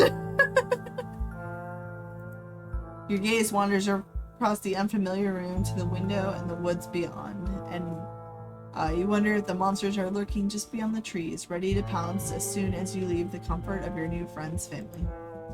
You can't help but remember the sight of pale faces jeering at you as they carried Gretchen's poor little body into the underbrush. The great sweaty family recipe. Your gaze wander. A knock at the front door. Your morbid thoughts are interrupted by a distinctly unhappy voice filtering through the house and past the closed door of your bedroom. Where the hell is Tot? Oh, hey, Tabby. There's a fresh pot of coffee on the table if you want to come in. No, I'm just here to check in on my cousin. Let's make this quick. I have a lot on my plate today. You're barely decent. It might be mildly scandalous if people saw you like this. There's some people trying to slap you. Saunter out, half clothed, finish getting dressed, and calmly collect yourself. Yeah, let's calmly collect ourselves. We want to be modest in front of Stella. She just lost her dog. Chef's chocolate salty balls. Oh my god. Have you seen my balls are big, salty, and brown? Calmly collect yourself while tap the fumes outside your door. Are you sure you don't want to visit for a bit? You don't have to run around being the big boss this week of all weeks. You should let yourself. I'm fine, thanks. Tot, I know you're here. Where the hell are you hiding? What a terrible lie. Walk out to greet him. Now sufficiently prepared to greet other civilized humans, you open the door and join the living room. Morning, how'd you sleep? Do none of you remember the sweaty balls skit? No. I don't know. What exactly did the two of you get up to last night? We went up to the woods to film a video. Never mind, I don't actually know. What I do want to know is why on earth you decided to blow me off to spend the night with a stranger. Look, last night was a lot, Tabby. There's something horrible out in those woods, and I don't think anyone in this room wanted Tot walking up the mountain alone last night. Ghost tracks. Wasting points, posture check. No cracks on the posture check. Oh. Got a stretch. Stella, would you mind giving there. me a moment alone with my cousin? And while you're at it, please stop calling me Tabby. We're not in high school. Oh my god. Hydrate.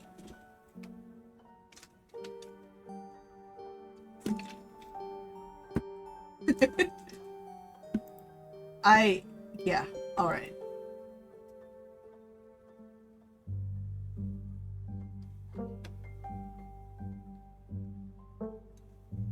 Isn't this Stella's house? Why are you bossing her? One. Yeah. If Tot wants me to stick around, I will. Whatever, I don't really care if you're here for this. You've been in town for less than a day and my stress is already through the roof. I mean, I get it. Stella got you all worked up and you were too scared to walk home. Sure, whatever. That checks out. But I don't care if those woods are chock full of ghouls and ghosties. You had me worried sick. From now on, you're back at the estate by bedtime. No more impromptu sleepovers. Slop. Wrong officer.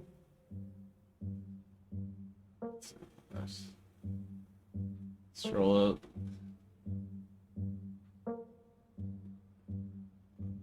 Mountain boss.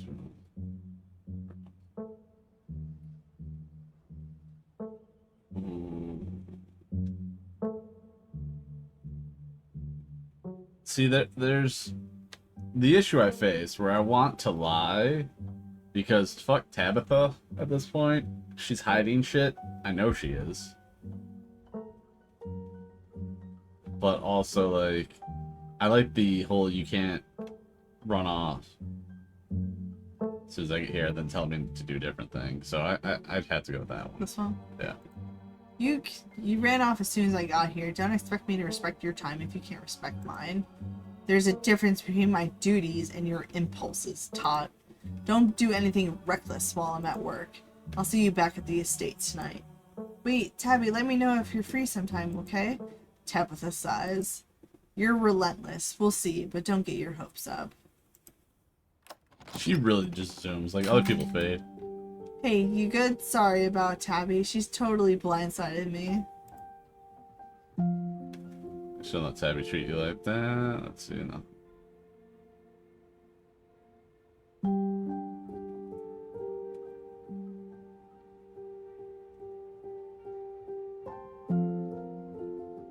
Scroll up.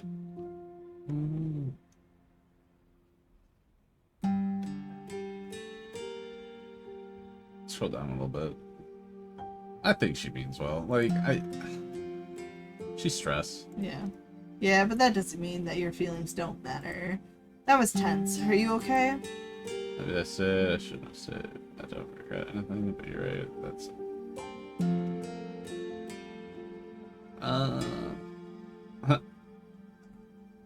scroll up a little bit. I don't regret anything, but you're right. That sucked. And it's not like I didn't let her know where I was. Last night was a lot. I don't think anyone can blame you for crashing here. Tabby just doesn't get what we went through. Who would, honestly? Who knows what could have happened if you'd gone back last night. Anyways, sorry for that rude awakening. I've been up for a little while, but was hoping to let you get a little extra sleep. But you're up now, and we've got a full day ahead of us if we're going to get to the bottom of this. How are you so chipper?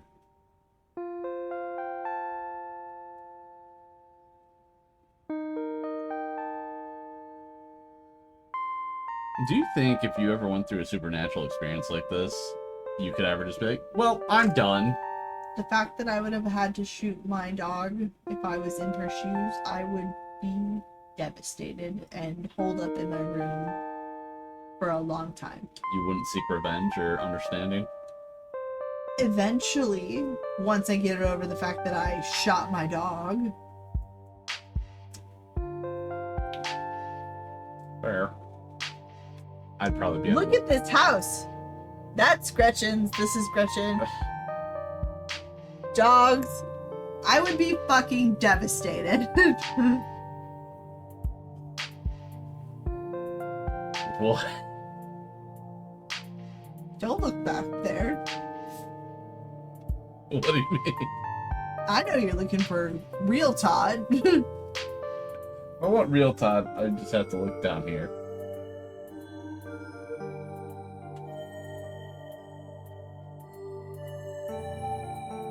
I said that and I heard a little jingly.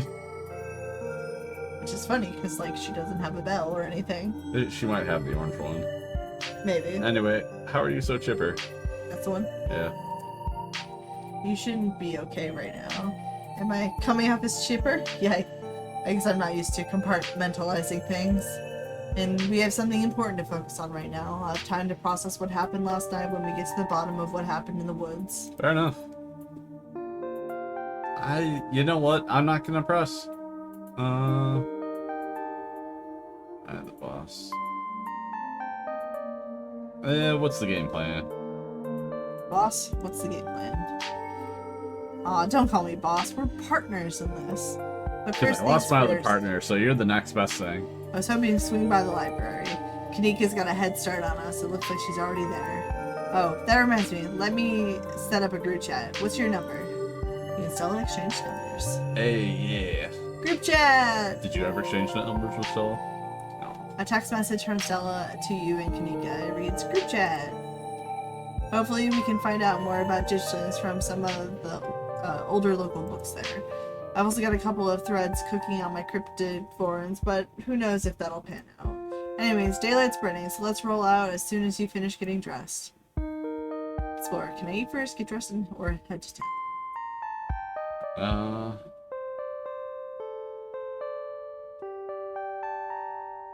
Let's say, can I eat first? Can I eat first? Don't worry about it. I packed all sorts of snacks for the day, and Oscar totally won't mind if we eat at the library. I'll get Justin headed into town. The walk to town was short. Stella's house is barely a stone's throw from what remains of Scarlet Hollow's once bustling main street. You shudder as you stare down the thoroughfare, both from the chill in the morning air and the all too present memories of everything you witnessed last night. What are you doing? Nothing? What are you doing? Were you looking up spoilers? No, I was looking up ditchlings. Why? Because I want to know what anime I've seen that reminds me of them.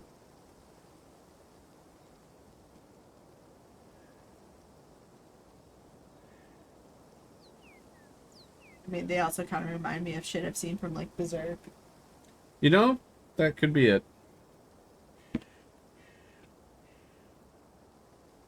Yeah, Todd, you here to make Explode cry?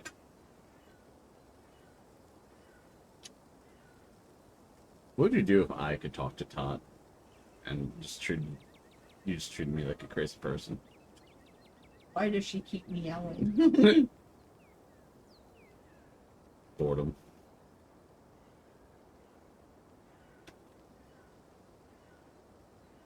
And tired. Doesn't like our sleep schedules. What's sleep schedule? Correct. You shudder as you stare down thoroughfare from the chill in the morning air and the all too present memories of everything you witnessed last night. You see that building labeled Town Hall? That's actually the library. Well, it's also the Town Hall, but that's just a small upstairs. Why don't you love me? Office nowadays. I guess this town's not what it used to be. Oh, hey. Morning, Stella. And same to you, Tot. Speaking of the devil, we were just talking about you. Coming from Stella's, huh? Did y'all have a slumber party? Sorry, y'all, but I'm actually in a bit of a rush this morning. I really can't stop to chat. It'll take me a bit to set up, so if you want to catch up with folks or grab something at the diner, you can meet me at the library when you're done. So see you in a bit, Stella. Gesture that you'll catch up with Avery and Sybil. Are getting ready to start seems important. Silently follow Stella. Catch up. Catch up with Avery and Sybil. Sure. See you in a bit, so. See you in a bit, Stella. Yeah. Sure, see you in a bit, Stella. Oh, cool. See you soon. See, she zooms off. Whoa, she always has time to chat. And I don't think I've ever seen her without Gretchen. Is she feeling okay? Oh, Stella and Todd just got up to a bit of trouble last night, that's all. You can't just drop something like that and leave me hanging. What happened, Todd?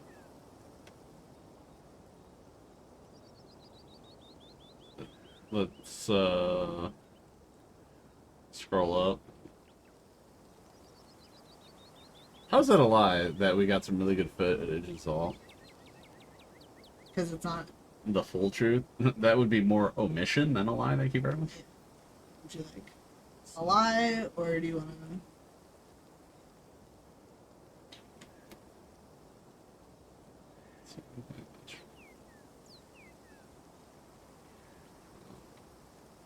No, they're being pretty nice. Maybe scroll up a little bit. Scroll up. Yeah, scroll down and do that. It still didn't say anything. It's probably... Okay, I guess that's fair. I hope everything's okay. I'll tell you what, I'm on break for the next half hour. Why don't you swing by the diner if you want to decompress? Winnie can fix you some of Sybil's new blend. Maybe it'll calm you down a bit. I think you'll like today's mix. It's chaga and lemon balm. Should help ease your stress and tension. And if you feel like talking, I'm all ears. But no pressure. Because of This opinion's option. not an option. It's an opinion. Oh, so. yeah, this. But no pressure. Anyways, it's up to you. See you around, Tot. See you, Sybil. Take care now, Avery. Don't tell Avery the truth about last night. Alright then, keep your secrets. I don't know, these achievements are like memes. It's funny. Tot, I got you a brand new bed. I see you're a private person. I can respect that. You never know how someone might respond to hearing the truth of what you encountered last night. I better get back to it myself. I'm glad I was able to catch you this morning, if only to see how you were holding up. Please don't hesitate to stop by if I can be of any help. What aren't you telling us? You're awfully relaxed given everything you told us last night. I've shared what I know about the ditchlings, and I trust that you and Stella have what it takes to get to the bottom. I'm sorry to cut our conversation short, but I've got things I need tending to. Stay safe, Tot, and God bless. I feel like I've gotten a lot of street smart options. You do. So hardcore mode, you don't get those. So any like class that you pick, you won't get those. What's the point of having classes then? Well, that's hardcore mode. It's so that you can't just click something to get yourself out of a situation. So you would have to like figure it out all depending. Fine. Stella said you had some time to kill before she finished setting up. Diners from the general store or head straight to the left. Swing by the diner. You head towards the diner.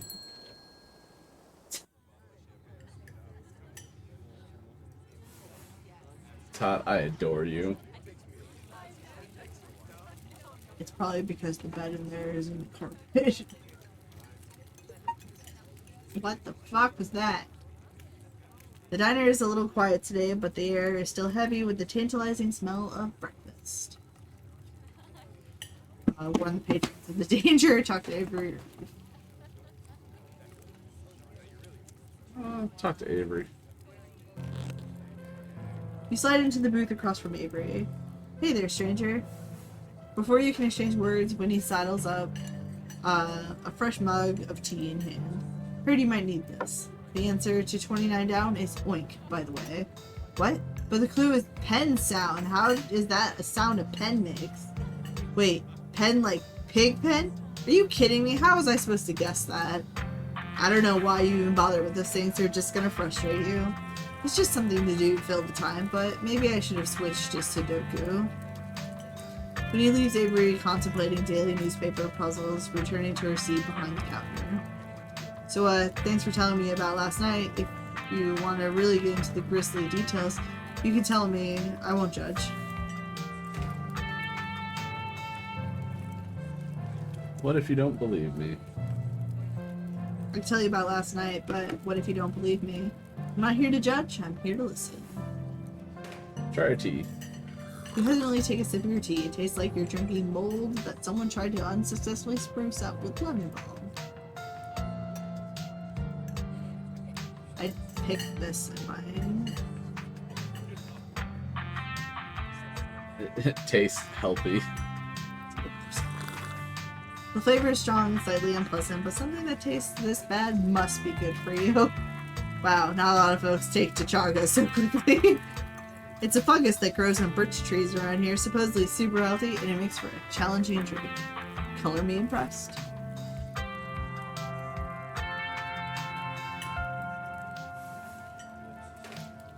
Yeah, last night feels raw. Why don't we just talk? But what if we just chat? I totally feel you. What do you want to know? Have you lived here your whole life? Nah, I moved from Charlotte, gosh, 3 years ago now, maybe a little bit more. I've lost track. Aunt Winnie offered me a place to stay and a job, and who was I to pass on that sort of generosity? To be honest, it still feels like I just moved in. Practically everyone apart from the coal folks grew up in this town, so it's like I'm the perpetual new kid. Don't get me wrong, folks here are plenty polite and friendly, but there's a shared history I'll never be a part of.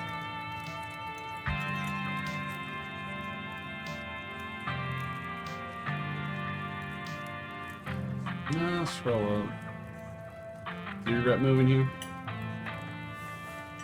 I don't think I have the choice to have second thoughts. I'm not going anywhere without Aunt Winnie, and there's no way she's leaving this place. Why'd you leave Charlotte? I was like, if you notice, she looks over at you. Yeah. If you don't mind me asking. No, it's cool. I was having some education disputes with my folks. They had thoughts on how my life was supposed to go, and I had other plans. It wasn't great, especially since I was still stuck on it. When my aunt heard about it, she offered me a job and a place to stay, and the rest is history.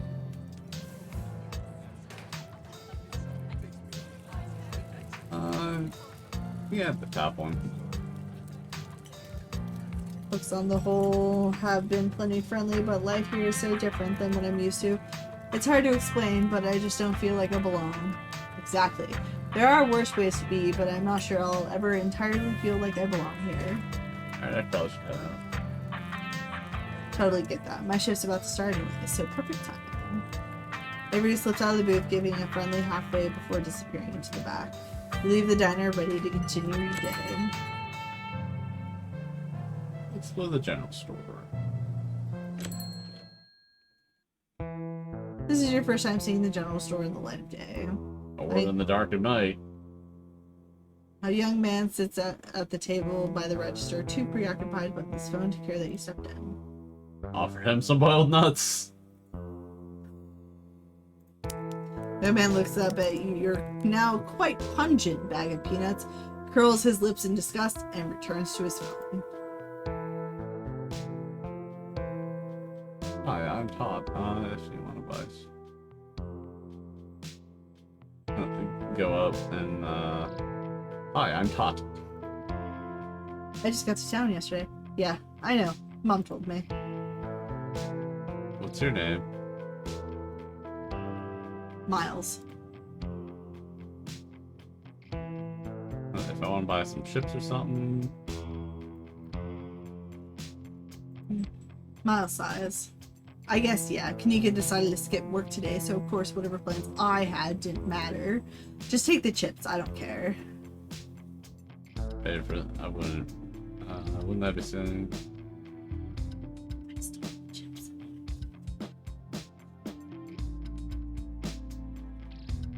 Scroll up. I'm paying for my chips. I insist. I'm not rigging you up. Take them or leave them.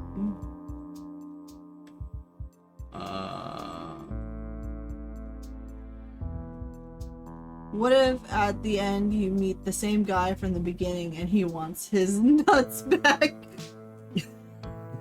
Oh god. What if Wayne's the one that gets them? Like, Todd, I heard you had some pungent nuts.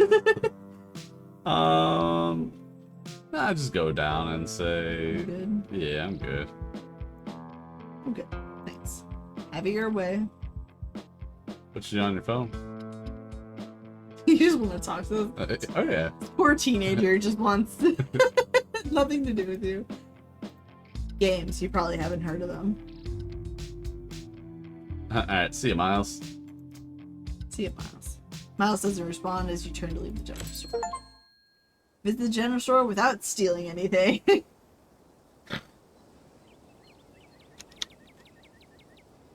Just browsing.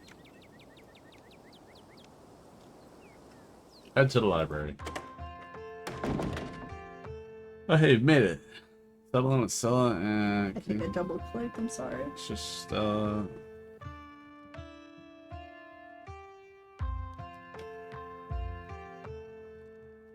just head over. Okay. Get over to Stella and Kanika's table and settle in. Glad you found the place. Hello, Kanika. I like your attire. That's who we met yesterday. Yeah, I know. I mean, don't get me wrong.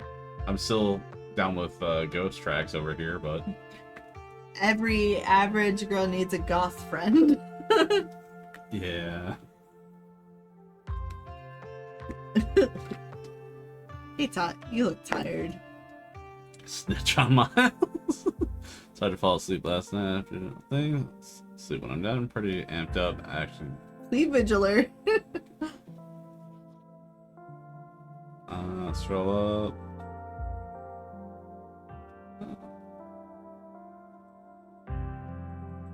It was hard falling asleep last night, all things considered. I can't say I got a wink myself. Yeah, same. Anyways, I guess we should get started. Hey there, strangers. And literal stranger. Offer him the nuts. If there's not an achievement for these stupid fucking boiled nuts, I swear to God.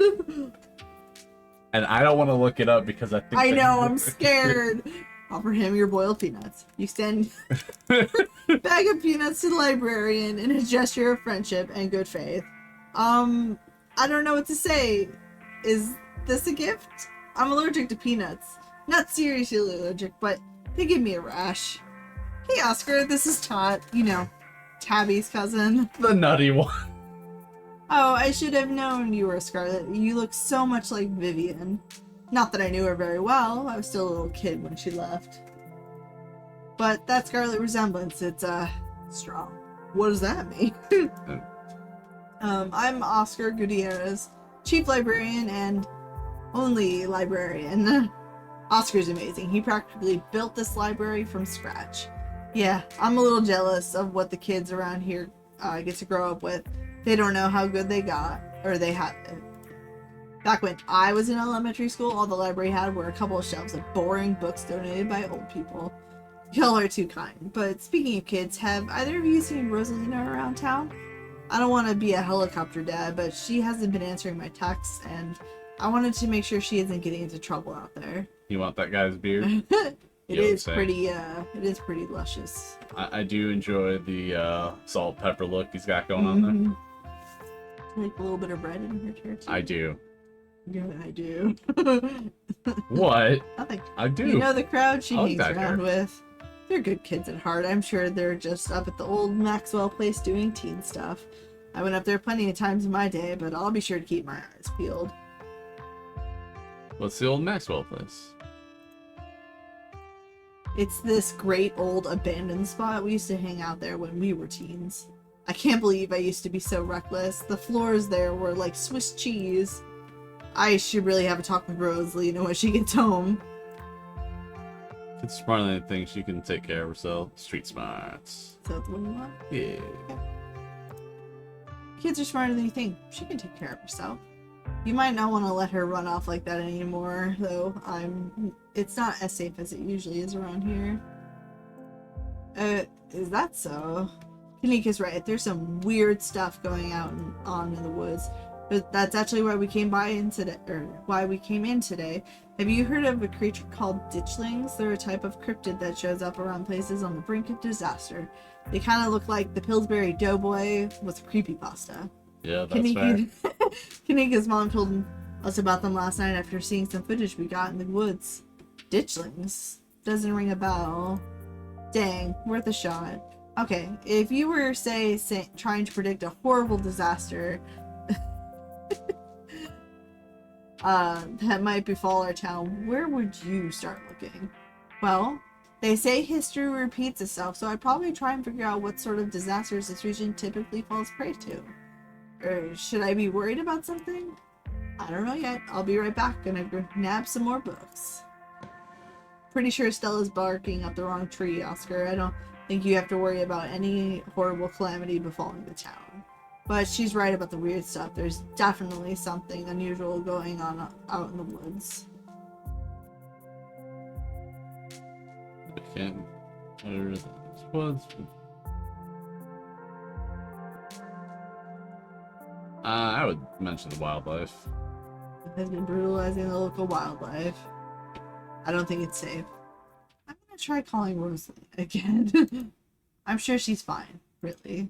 Rosalina's a smart kid. She knows better than to go around getting into trouble, and we'll make sure to keep her eyes peeled. Thanks, Kanika. And Todd, if you see a 13-year-old girl with a black braid and glasses, would you let her know her dad is worried about her? She's got a black braid and glasses. No, she's not 13, I can tell you that. Oh my god. What, you don't like them cheap viewers on Blink? Oh no, here's what I really find funny. Likely harasser. Likely ban evader. That's her. Oscar anxiously wanders off, phone in hand. Got him! Just grabbed a whole mess of local history books. Stella sets a massive pile of books on the table and pulls up a chair. Alright, this is gonna be so much faster with the two of you here to help out. Got our snacks, got our source documents. Let's get this research party started. Reading awaits. So we can go through all the books, or your reading is for suckers like Kanika and Stella do the work for you. I read everything. Go would go through the books. So we got Appalachian Folk Monsters, Silas Scarlet Soldier, Woodsman, Leader, Veins of Scarlet, A History of the Scarlet Hollow Coal Mines. Coal mines. That seems like a good spot as any.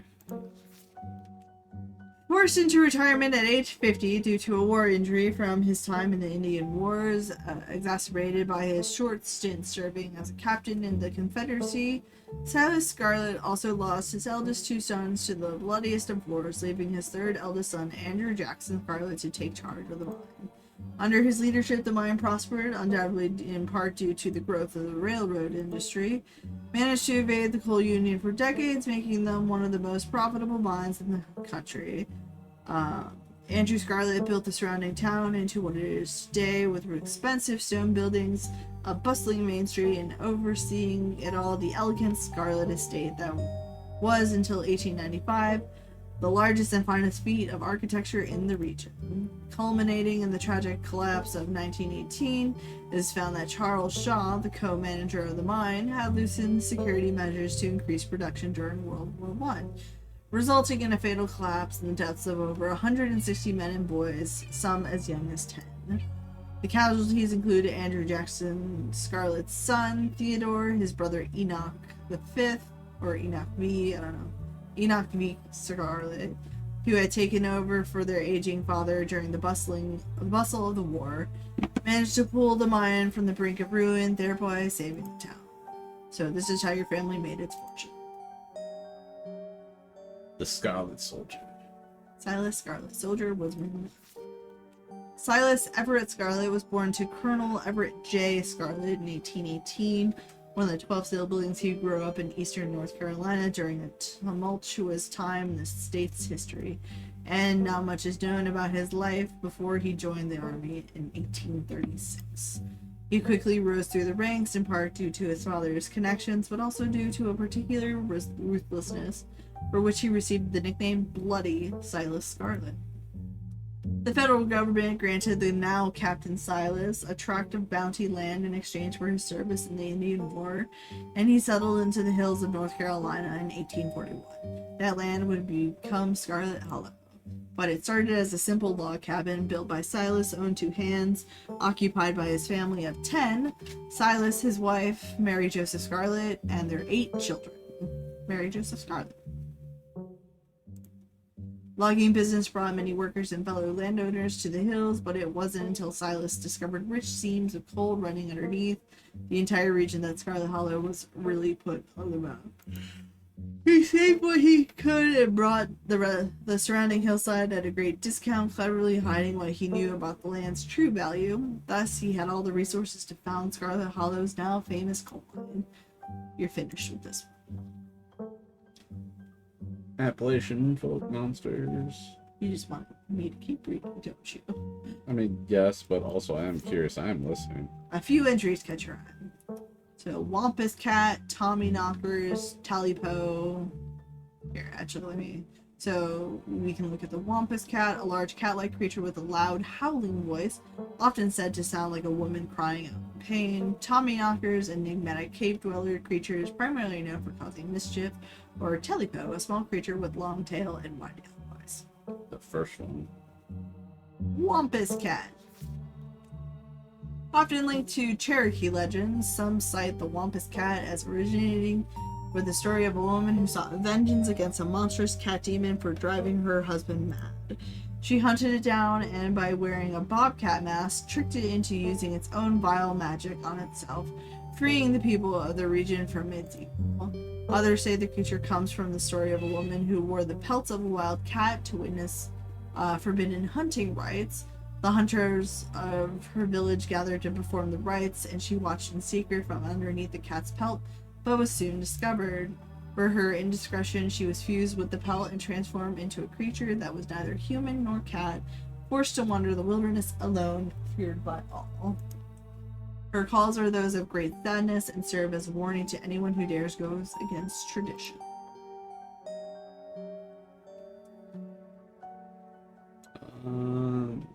Telpio. Talipo? There was a hunter who lived in a tiny cabin in the middle of the woods, all alone with his hunting dog. One night after a particularly bad week of hunting, both their stomachs emptied, the hunter spied something out of the corner of his eyes. Some small creature had gone into the cabin through a hole, and before he could even figure out what it was, he'd drawn his gun and fired at the thing, his hunger guiding his actions. But it was quick and ran back through its hiding hole and out of sight, leaving only its long black tail shot off by the hunter's rifle. Guess this will have to do, he said to his dog, and threw the tail into a pot to cook a soup. He and his dog ate well that night, the tail filling them both up. The hunter crawled into bed satisfied, and his dog curled up at his feet. He woke up to the sound of a long nail scrabbling across wood. His dog was nowhere in sight, only a rumpled spot on the covers where he'd been. And in the gloom, he saw two big yellow eyes right at him.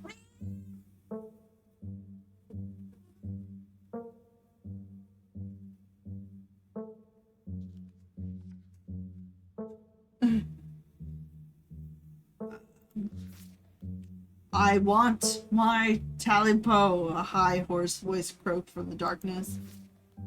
Go away, he screamed at the thing. But it stepped closer to him, still shrouded in darkness, the sound of long claws dragging across hardwood accompanying its movements. I want my Talipo, the creature growled again. I'll get my dog after you, the hunter squeaked, his voice catching in his throat with fear, but there was no dog to be seen. I want my Talipo!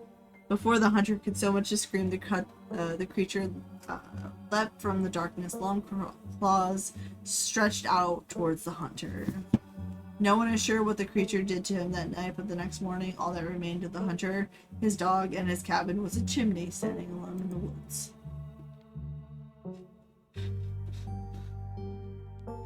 Tommyknocker. Tommyknockers originated in Cornish mythology, spreading to the United States when Cornish immigrants began working in Appalachian mines. Their name for the knocking that can be heard from seemingly within the walls before a cave-in. According to some, the knocking served as a benevolent warning. Others believe that the creatures take stolen hammers to the supports of mines and collapse them on whoever is unfortunate enough to still be inside. They are traditionally thought to be impish, leprechaun-like creatures, but some claim they are the spirits of dead miners forever cursed to haunt their final resting place. You're done here. Close the book and put it back. I think I'm all done. Let's check in. Alright, if we're going with what Kanika's mom told us last night, I think we can rule out any natural disasters as what brought the ditchlings here. But not nuclear incidents. Looks like our state has a history with those. What about you? Y'all would find anything? Before you can respond, a handsome black cat leaps onto the table. Stella quickly slams her book shut. Aw, hi Pixel. You might want to close your book. She loves to rip up any paper he can find. That's weird. Stella's here, but Gretchen isn't. That's fine, as long as she brought the good stuff. Ha, don't worry, little guy. I haven't forgotten your treats. Aw, yeah, snack time. Crunch more. Sorry, Pixel's bothering y'all. Hopefully he hasn't gobbled up any of our books. He can't stand the thought that people might pay attention to anything that isn't him. Laura talked to anyone else. Hey Pixel, what do you think about the monsters we saw in the woods? Why do you let a paper shredder freely wander a library than Pixel? Hey, Pixel. What do you think About about the monsters we saw in the woods. woods? I'm an indoor cat. I don't know nothing about no woods. I just hang out in the library, especially now that our house got haunted.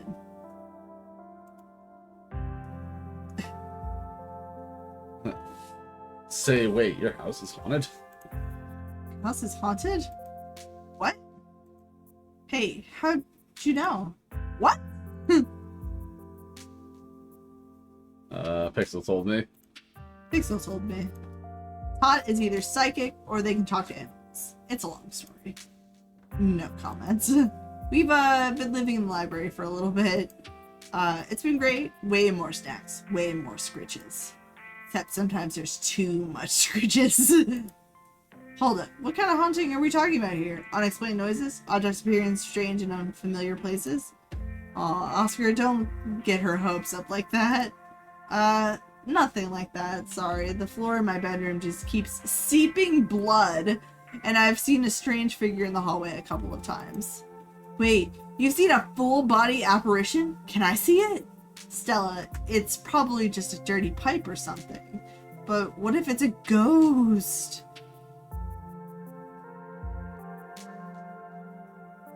Scroll up.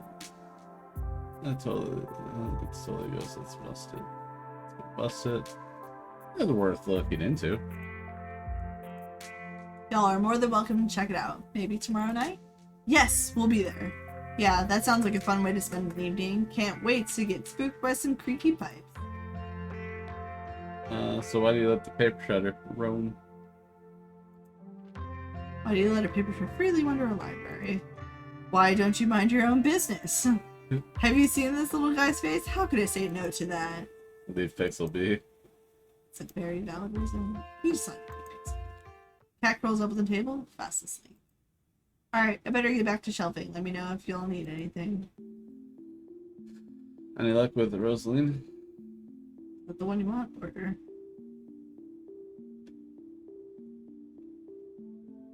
Yeah, let's start with the child.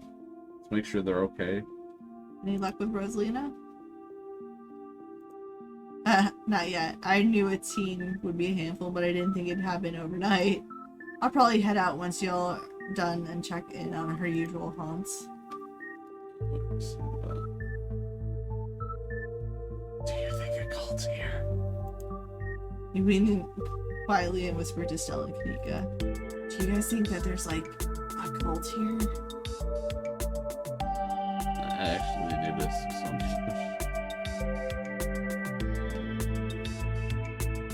maybe the ditchings for something. Maybe the ditchings for like summon as part of a ritual or something like that. I'd assume the spiral we found was some sort of nest made by the ditchlings, but yeah, maybe we had cause and effect backwards. I'm writing it down. It's much more likely that thing was a nest than it was some sort of magical ritual site. Let's hear about the nuclear incidents. What were you saying about nuclear incidents? Nuclear. You were talking about the Goldsboro thing, right? Yeah, apparently in the 60s, a B-52 carrying a live warhead broke up midair and dropped a couple of bombs. Fascinating bit of history there. The first of the two bombs landed upright after its parachute got caught in a tree. Thankfully, it didn't go off. At the time, the government claimed that the bomb was unarmed, but it later came out that the only thing preventing a detonation was a single electrical switch which failed to trigger on the descent. And 60 years later, the second bomb still hasn't been recovered. Right, it's a conventional explosive disintegrated in midair, but most of the nuclear material was made unrecoverable by flooding. If I remember correctly, they just buried it and sealed it up. Don't think.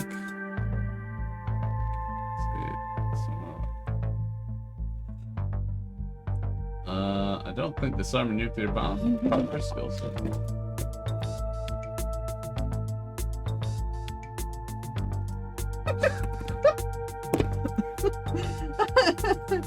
Absolutely not. Also, Goldsboro is almost 400 miles from here. I think we're good. I'm just saying, you never know with radiation. We actually know quite a bit. It just smelts you. It doesn't make monsters, and a 60-year-old bomb isn't going to explode on its own hundreds of miles away and kill us here. You never know. Could always be a whole underground society of bomb-worshipping mutants just waiting to blow it up. I have a question, Splode. That wasn't natural, right? I've missed this. Would you like to talk about any of the books? I would like to talk about what we just saw. No. Would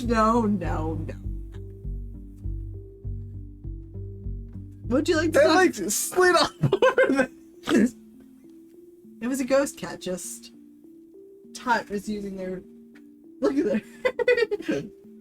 Like, I want to go to bed. Stop your shit. Anyways, would you like Okay. to talk about any of the books, or just Wayne, or something else? Yeah, let's talk about the Silius Scarlet. Silas. Whatever, Silius. Silius. Silas. So Silas Scarlet. And so I should have known it would be pretty. There's a product of different time. Who knows? Yeah, do that one. This one? Yeah. Yes, he was a product of a different time. Who knows what future generations will think when they look back on us. Sure, but the dude was still a monster. Sorry you're related to him. The Dutchlings are here, or Ditchlings are here for retribution.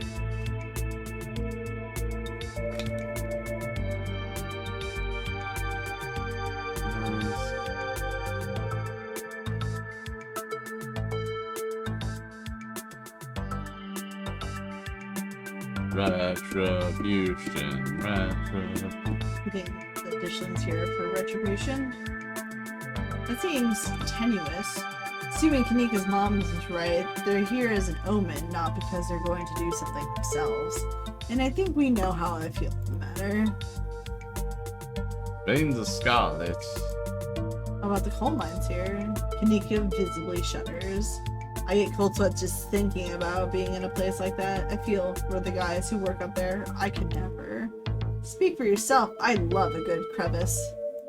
Oh baby, oh baby. You busting my collapse for working conditions. Scroll back up.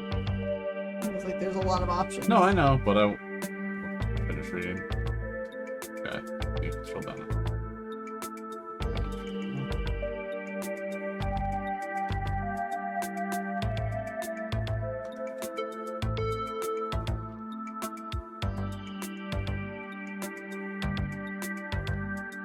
I would say mine seem important. The whole town is built around them. How they tie in, but the mines seem important. The whole town is built around them. Maybe the Dishlings are warning us about another collapse. Did this turn into a dating sim? Not yet. Writing it down in the list of potential disasters. Trying to hook up with Stella, but hard not to crack. Yes. Yeesh. Stella, that's morbid, and besides, it was all Charles Shaw's fault. The labor market is way more strict now. There's no way you can get away with that, with the kind of safety cutbacks he pulled. Y'all don't think the mine is about to collapse, right? No. Phew, had me worried there for a sec. You killed her dog. No, she killed her dog.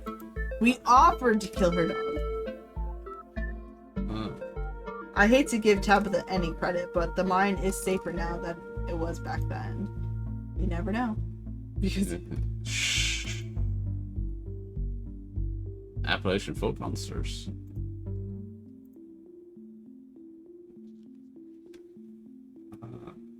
These things are. Just tell me that something. My mom used to tell me about that story, and I totally forgot about it. not about it, it scared me so bad I didn't eat soup for years. I thought a monster might try and dig it out of my stomach if I did. I love that one. There's this old chimney in the woods that I used to think was the chimney from Talipo, the one that was left after the thing did whatever it did.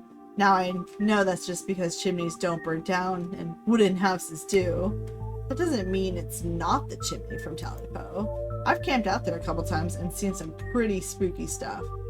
Yeah, I watched that video. You saw raccoons. You're gonna get rabies one of these days chasing after wildlife like that. What can I say? I like to live on the edge. And that's how your dog died. Could be the mountain lions. Wampus cat? Yeah. Wampus cat sounds like they could be mountain lions. Voice like a woman crying out, somewhere between person size and cat size. Definitely, there are 100% mountain lions. Kanika, you know there are no mountain lions up here. I thought you were supposed to be a skeptic. But the myths are old, right? Mountain lions didn't go extinct in the Appalachians that long ago. Those legends just haven't died off yet. Almost every cryptid can be tracked down to either a hoax or someone getting confused about a perfectly normal animal, sometimes both. Bigfoot, for instance, started as a prank. Then folks saw bears walking around on their hind legs and got freaked out, and now here we are.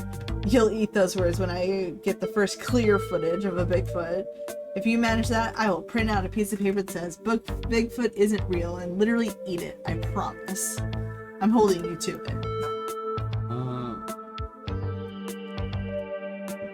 Do you think the ditchlings are Tommyknockers? With the whole warning thing, good thought, but Tommyknockers live in mines. That's like their whole thing. I'm writing it down. Tommyknockers are literally just the sounds that happen when a bunch of rocks and wood are about to collapse. Are they, or are they the sound of mysterious creatures pounding on the rocks and support beams with hammers to cause a collapse? There's simply no way to know. Let's move on. Explore Wayne. Think Wayne factors in any of this? The creep who keeps coming around my mom's tea room? He snuck up on us last night and called out Tot by name. Yeah, there's definitely something wrong with him. Maybe he's sick. Maybe that has something to do with what you saw in the woods. I don't know. I'd buy it. We should head back to the woods. What do y'all think? There's an awful lot of mine-related stuff in my notes. Maybe that should be our next stop. We can poke around, find out if anyone's seen anything weird. Just to clarify, you're suggesting we go to question some of the miners, right? We are not poking around unprepared in the actual mines, right? Right? Yeah, totally, 100%. I would never. We don't even have a good reason to go down there. Good, let's keep it that way. You know how I feel about mines. I promise, Neeks, we're just going to question some of the miners. And if that questioning gives us a good reason to poke around, say a cool abandoned coal mine, then we'll cross that bridge when we come to it. You can cross that bridge when we come to it. I am not going underground. I'm just messing with you. We'll stick to the surface. Okay, good. And hopefully we can find out what happened to Wayne while we're at it. Wait, for record, this wasn't mine. Do we have to? Tabitha can help us. Finally, the opportunity I've been looking for to get to know Tabitha. So, I was snooping around. Alright, let's try and stay on the radar. Scroll up.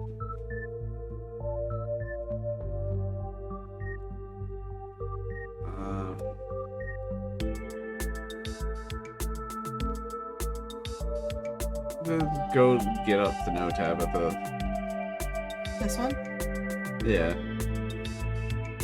Get to know Tabitha. I don't think she's going to be super jazzed to see any of us snooping around the mines, let alone bothering her while she's trying to run the place. She does get a little grumpy when she's at work. She gets grumpy-er at work.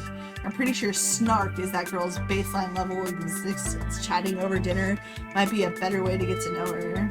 If you're okay eating boxed mac and cheese. Hey, what's that mean? We can sneak around the mines, no problem. I'll make sure to keep my eyes peeled for her. She won't even know we're there. Look at us, going out on a caper together. I miss this. I missed it too. I mean, sure, it's not under the best circumstances, but I've been so wrapped up in running the store, I didn't even realize how much I miss being able to hang out with you. Though, there is something missing. Reese. I really miss that dude. I can't believe how long it's been since we've seen each other. Have you seen him lately? Nope. I've tried to plan stuff, but he's been too sick. I didn't realize it was getting so bad. That poor guy. You know, we could just pop over and surprise him. He seemed excited to meet Tot. Maybe we'll finally get him to leave his little cave. Hell yeah, let's do it. Alright, let's roll out. See ya, Oscar. We'll let you know if we run into Rosalina. Thanks, guys. I'll keep y'all posted. Alright, question. Yeah. Just because we're at like a different scene, Mm-hmm. and it's quarter to midnight, do you want to call it here? Up to you. I'm okay calling it here, just because this is a smooth transition, unless we're going to go to the end of this. I mean, it's... Because we're reading everything, it takes a lot longer, so it's up to you. What do you call it? You said there's only 4 chapters right now, so... Hit that save.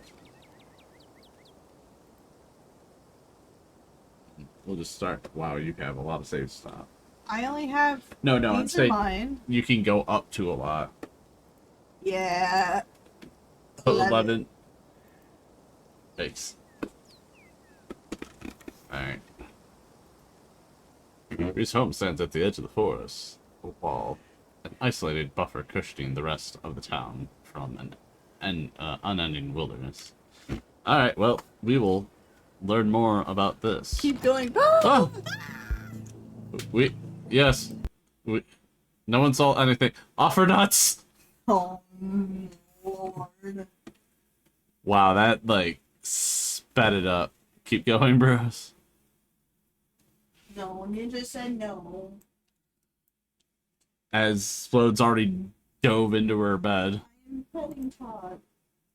Likely story.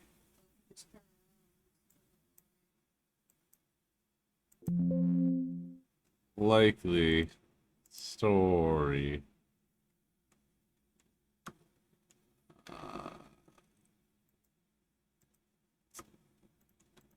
We can go bother Yashi, I guess. Don't really know him, but they're one of Ender's friends, so good enough.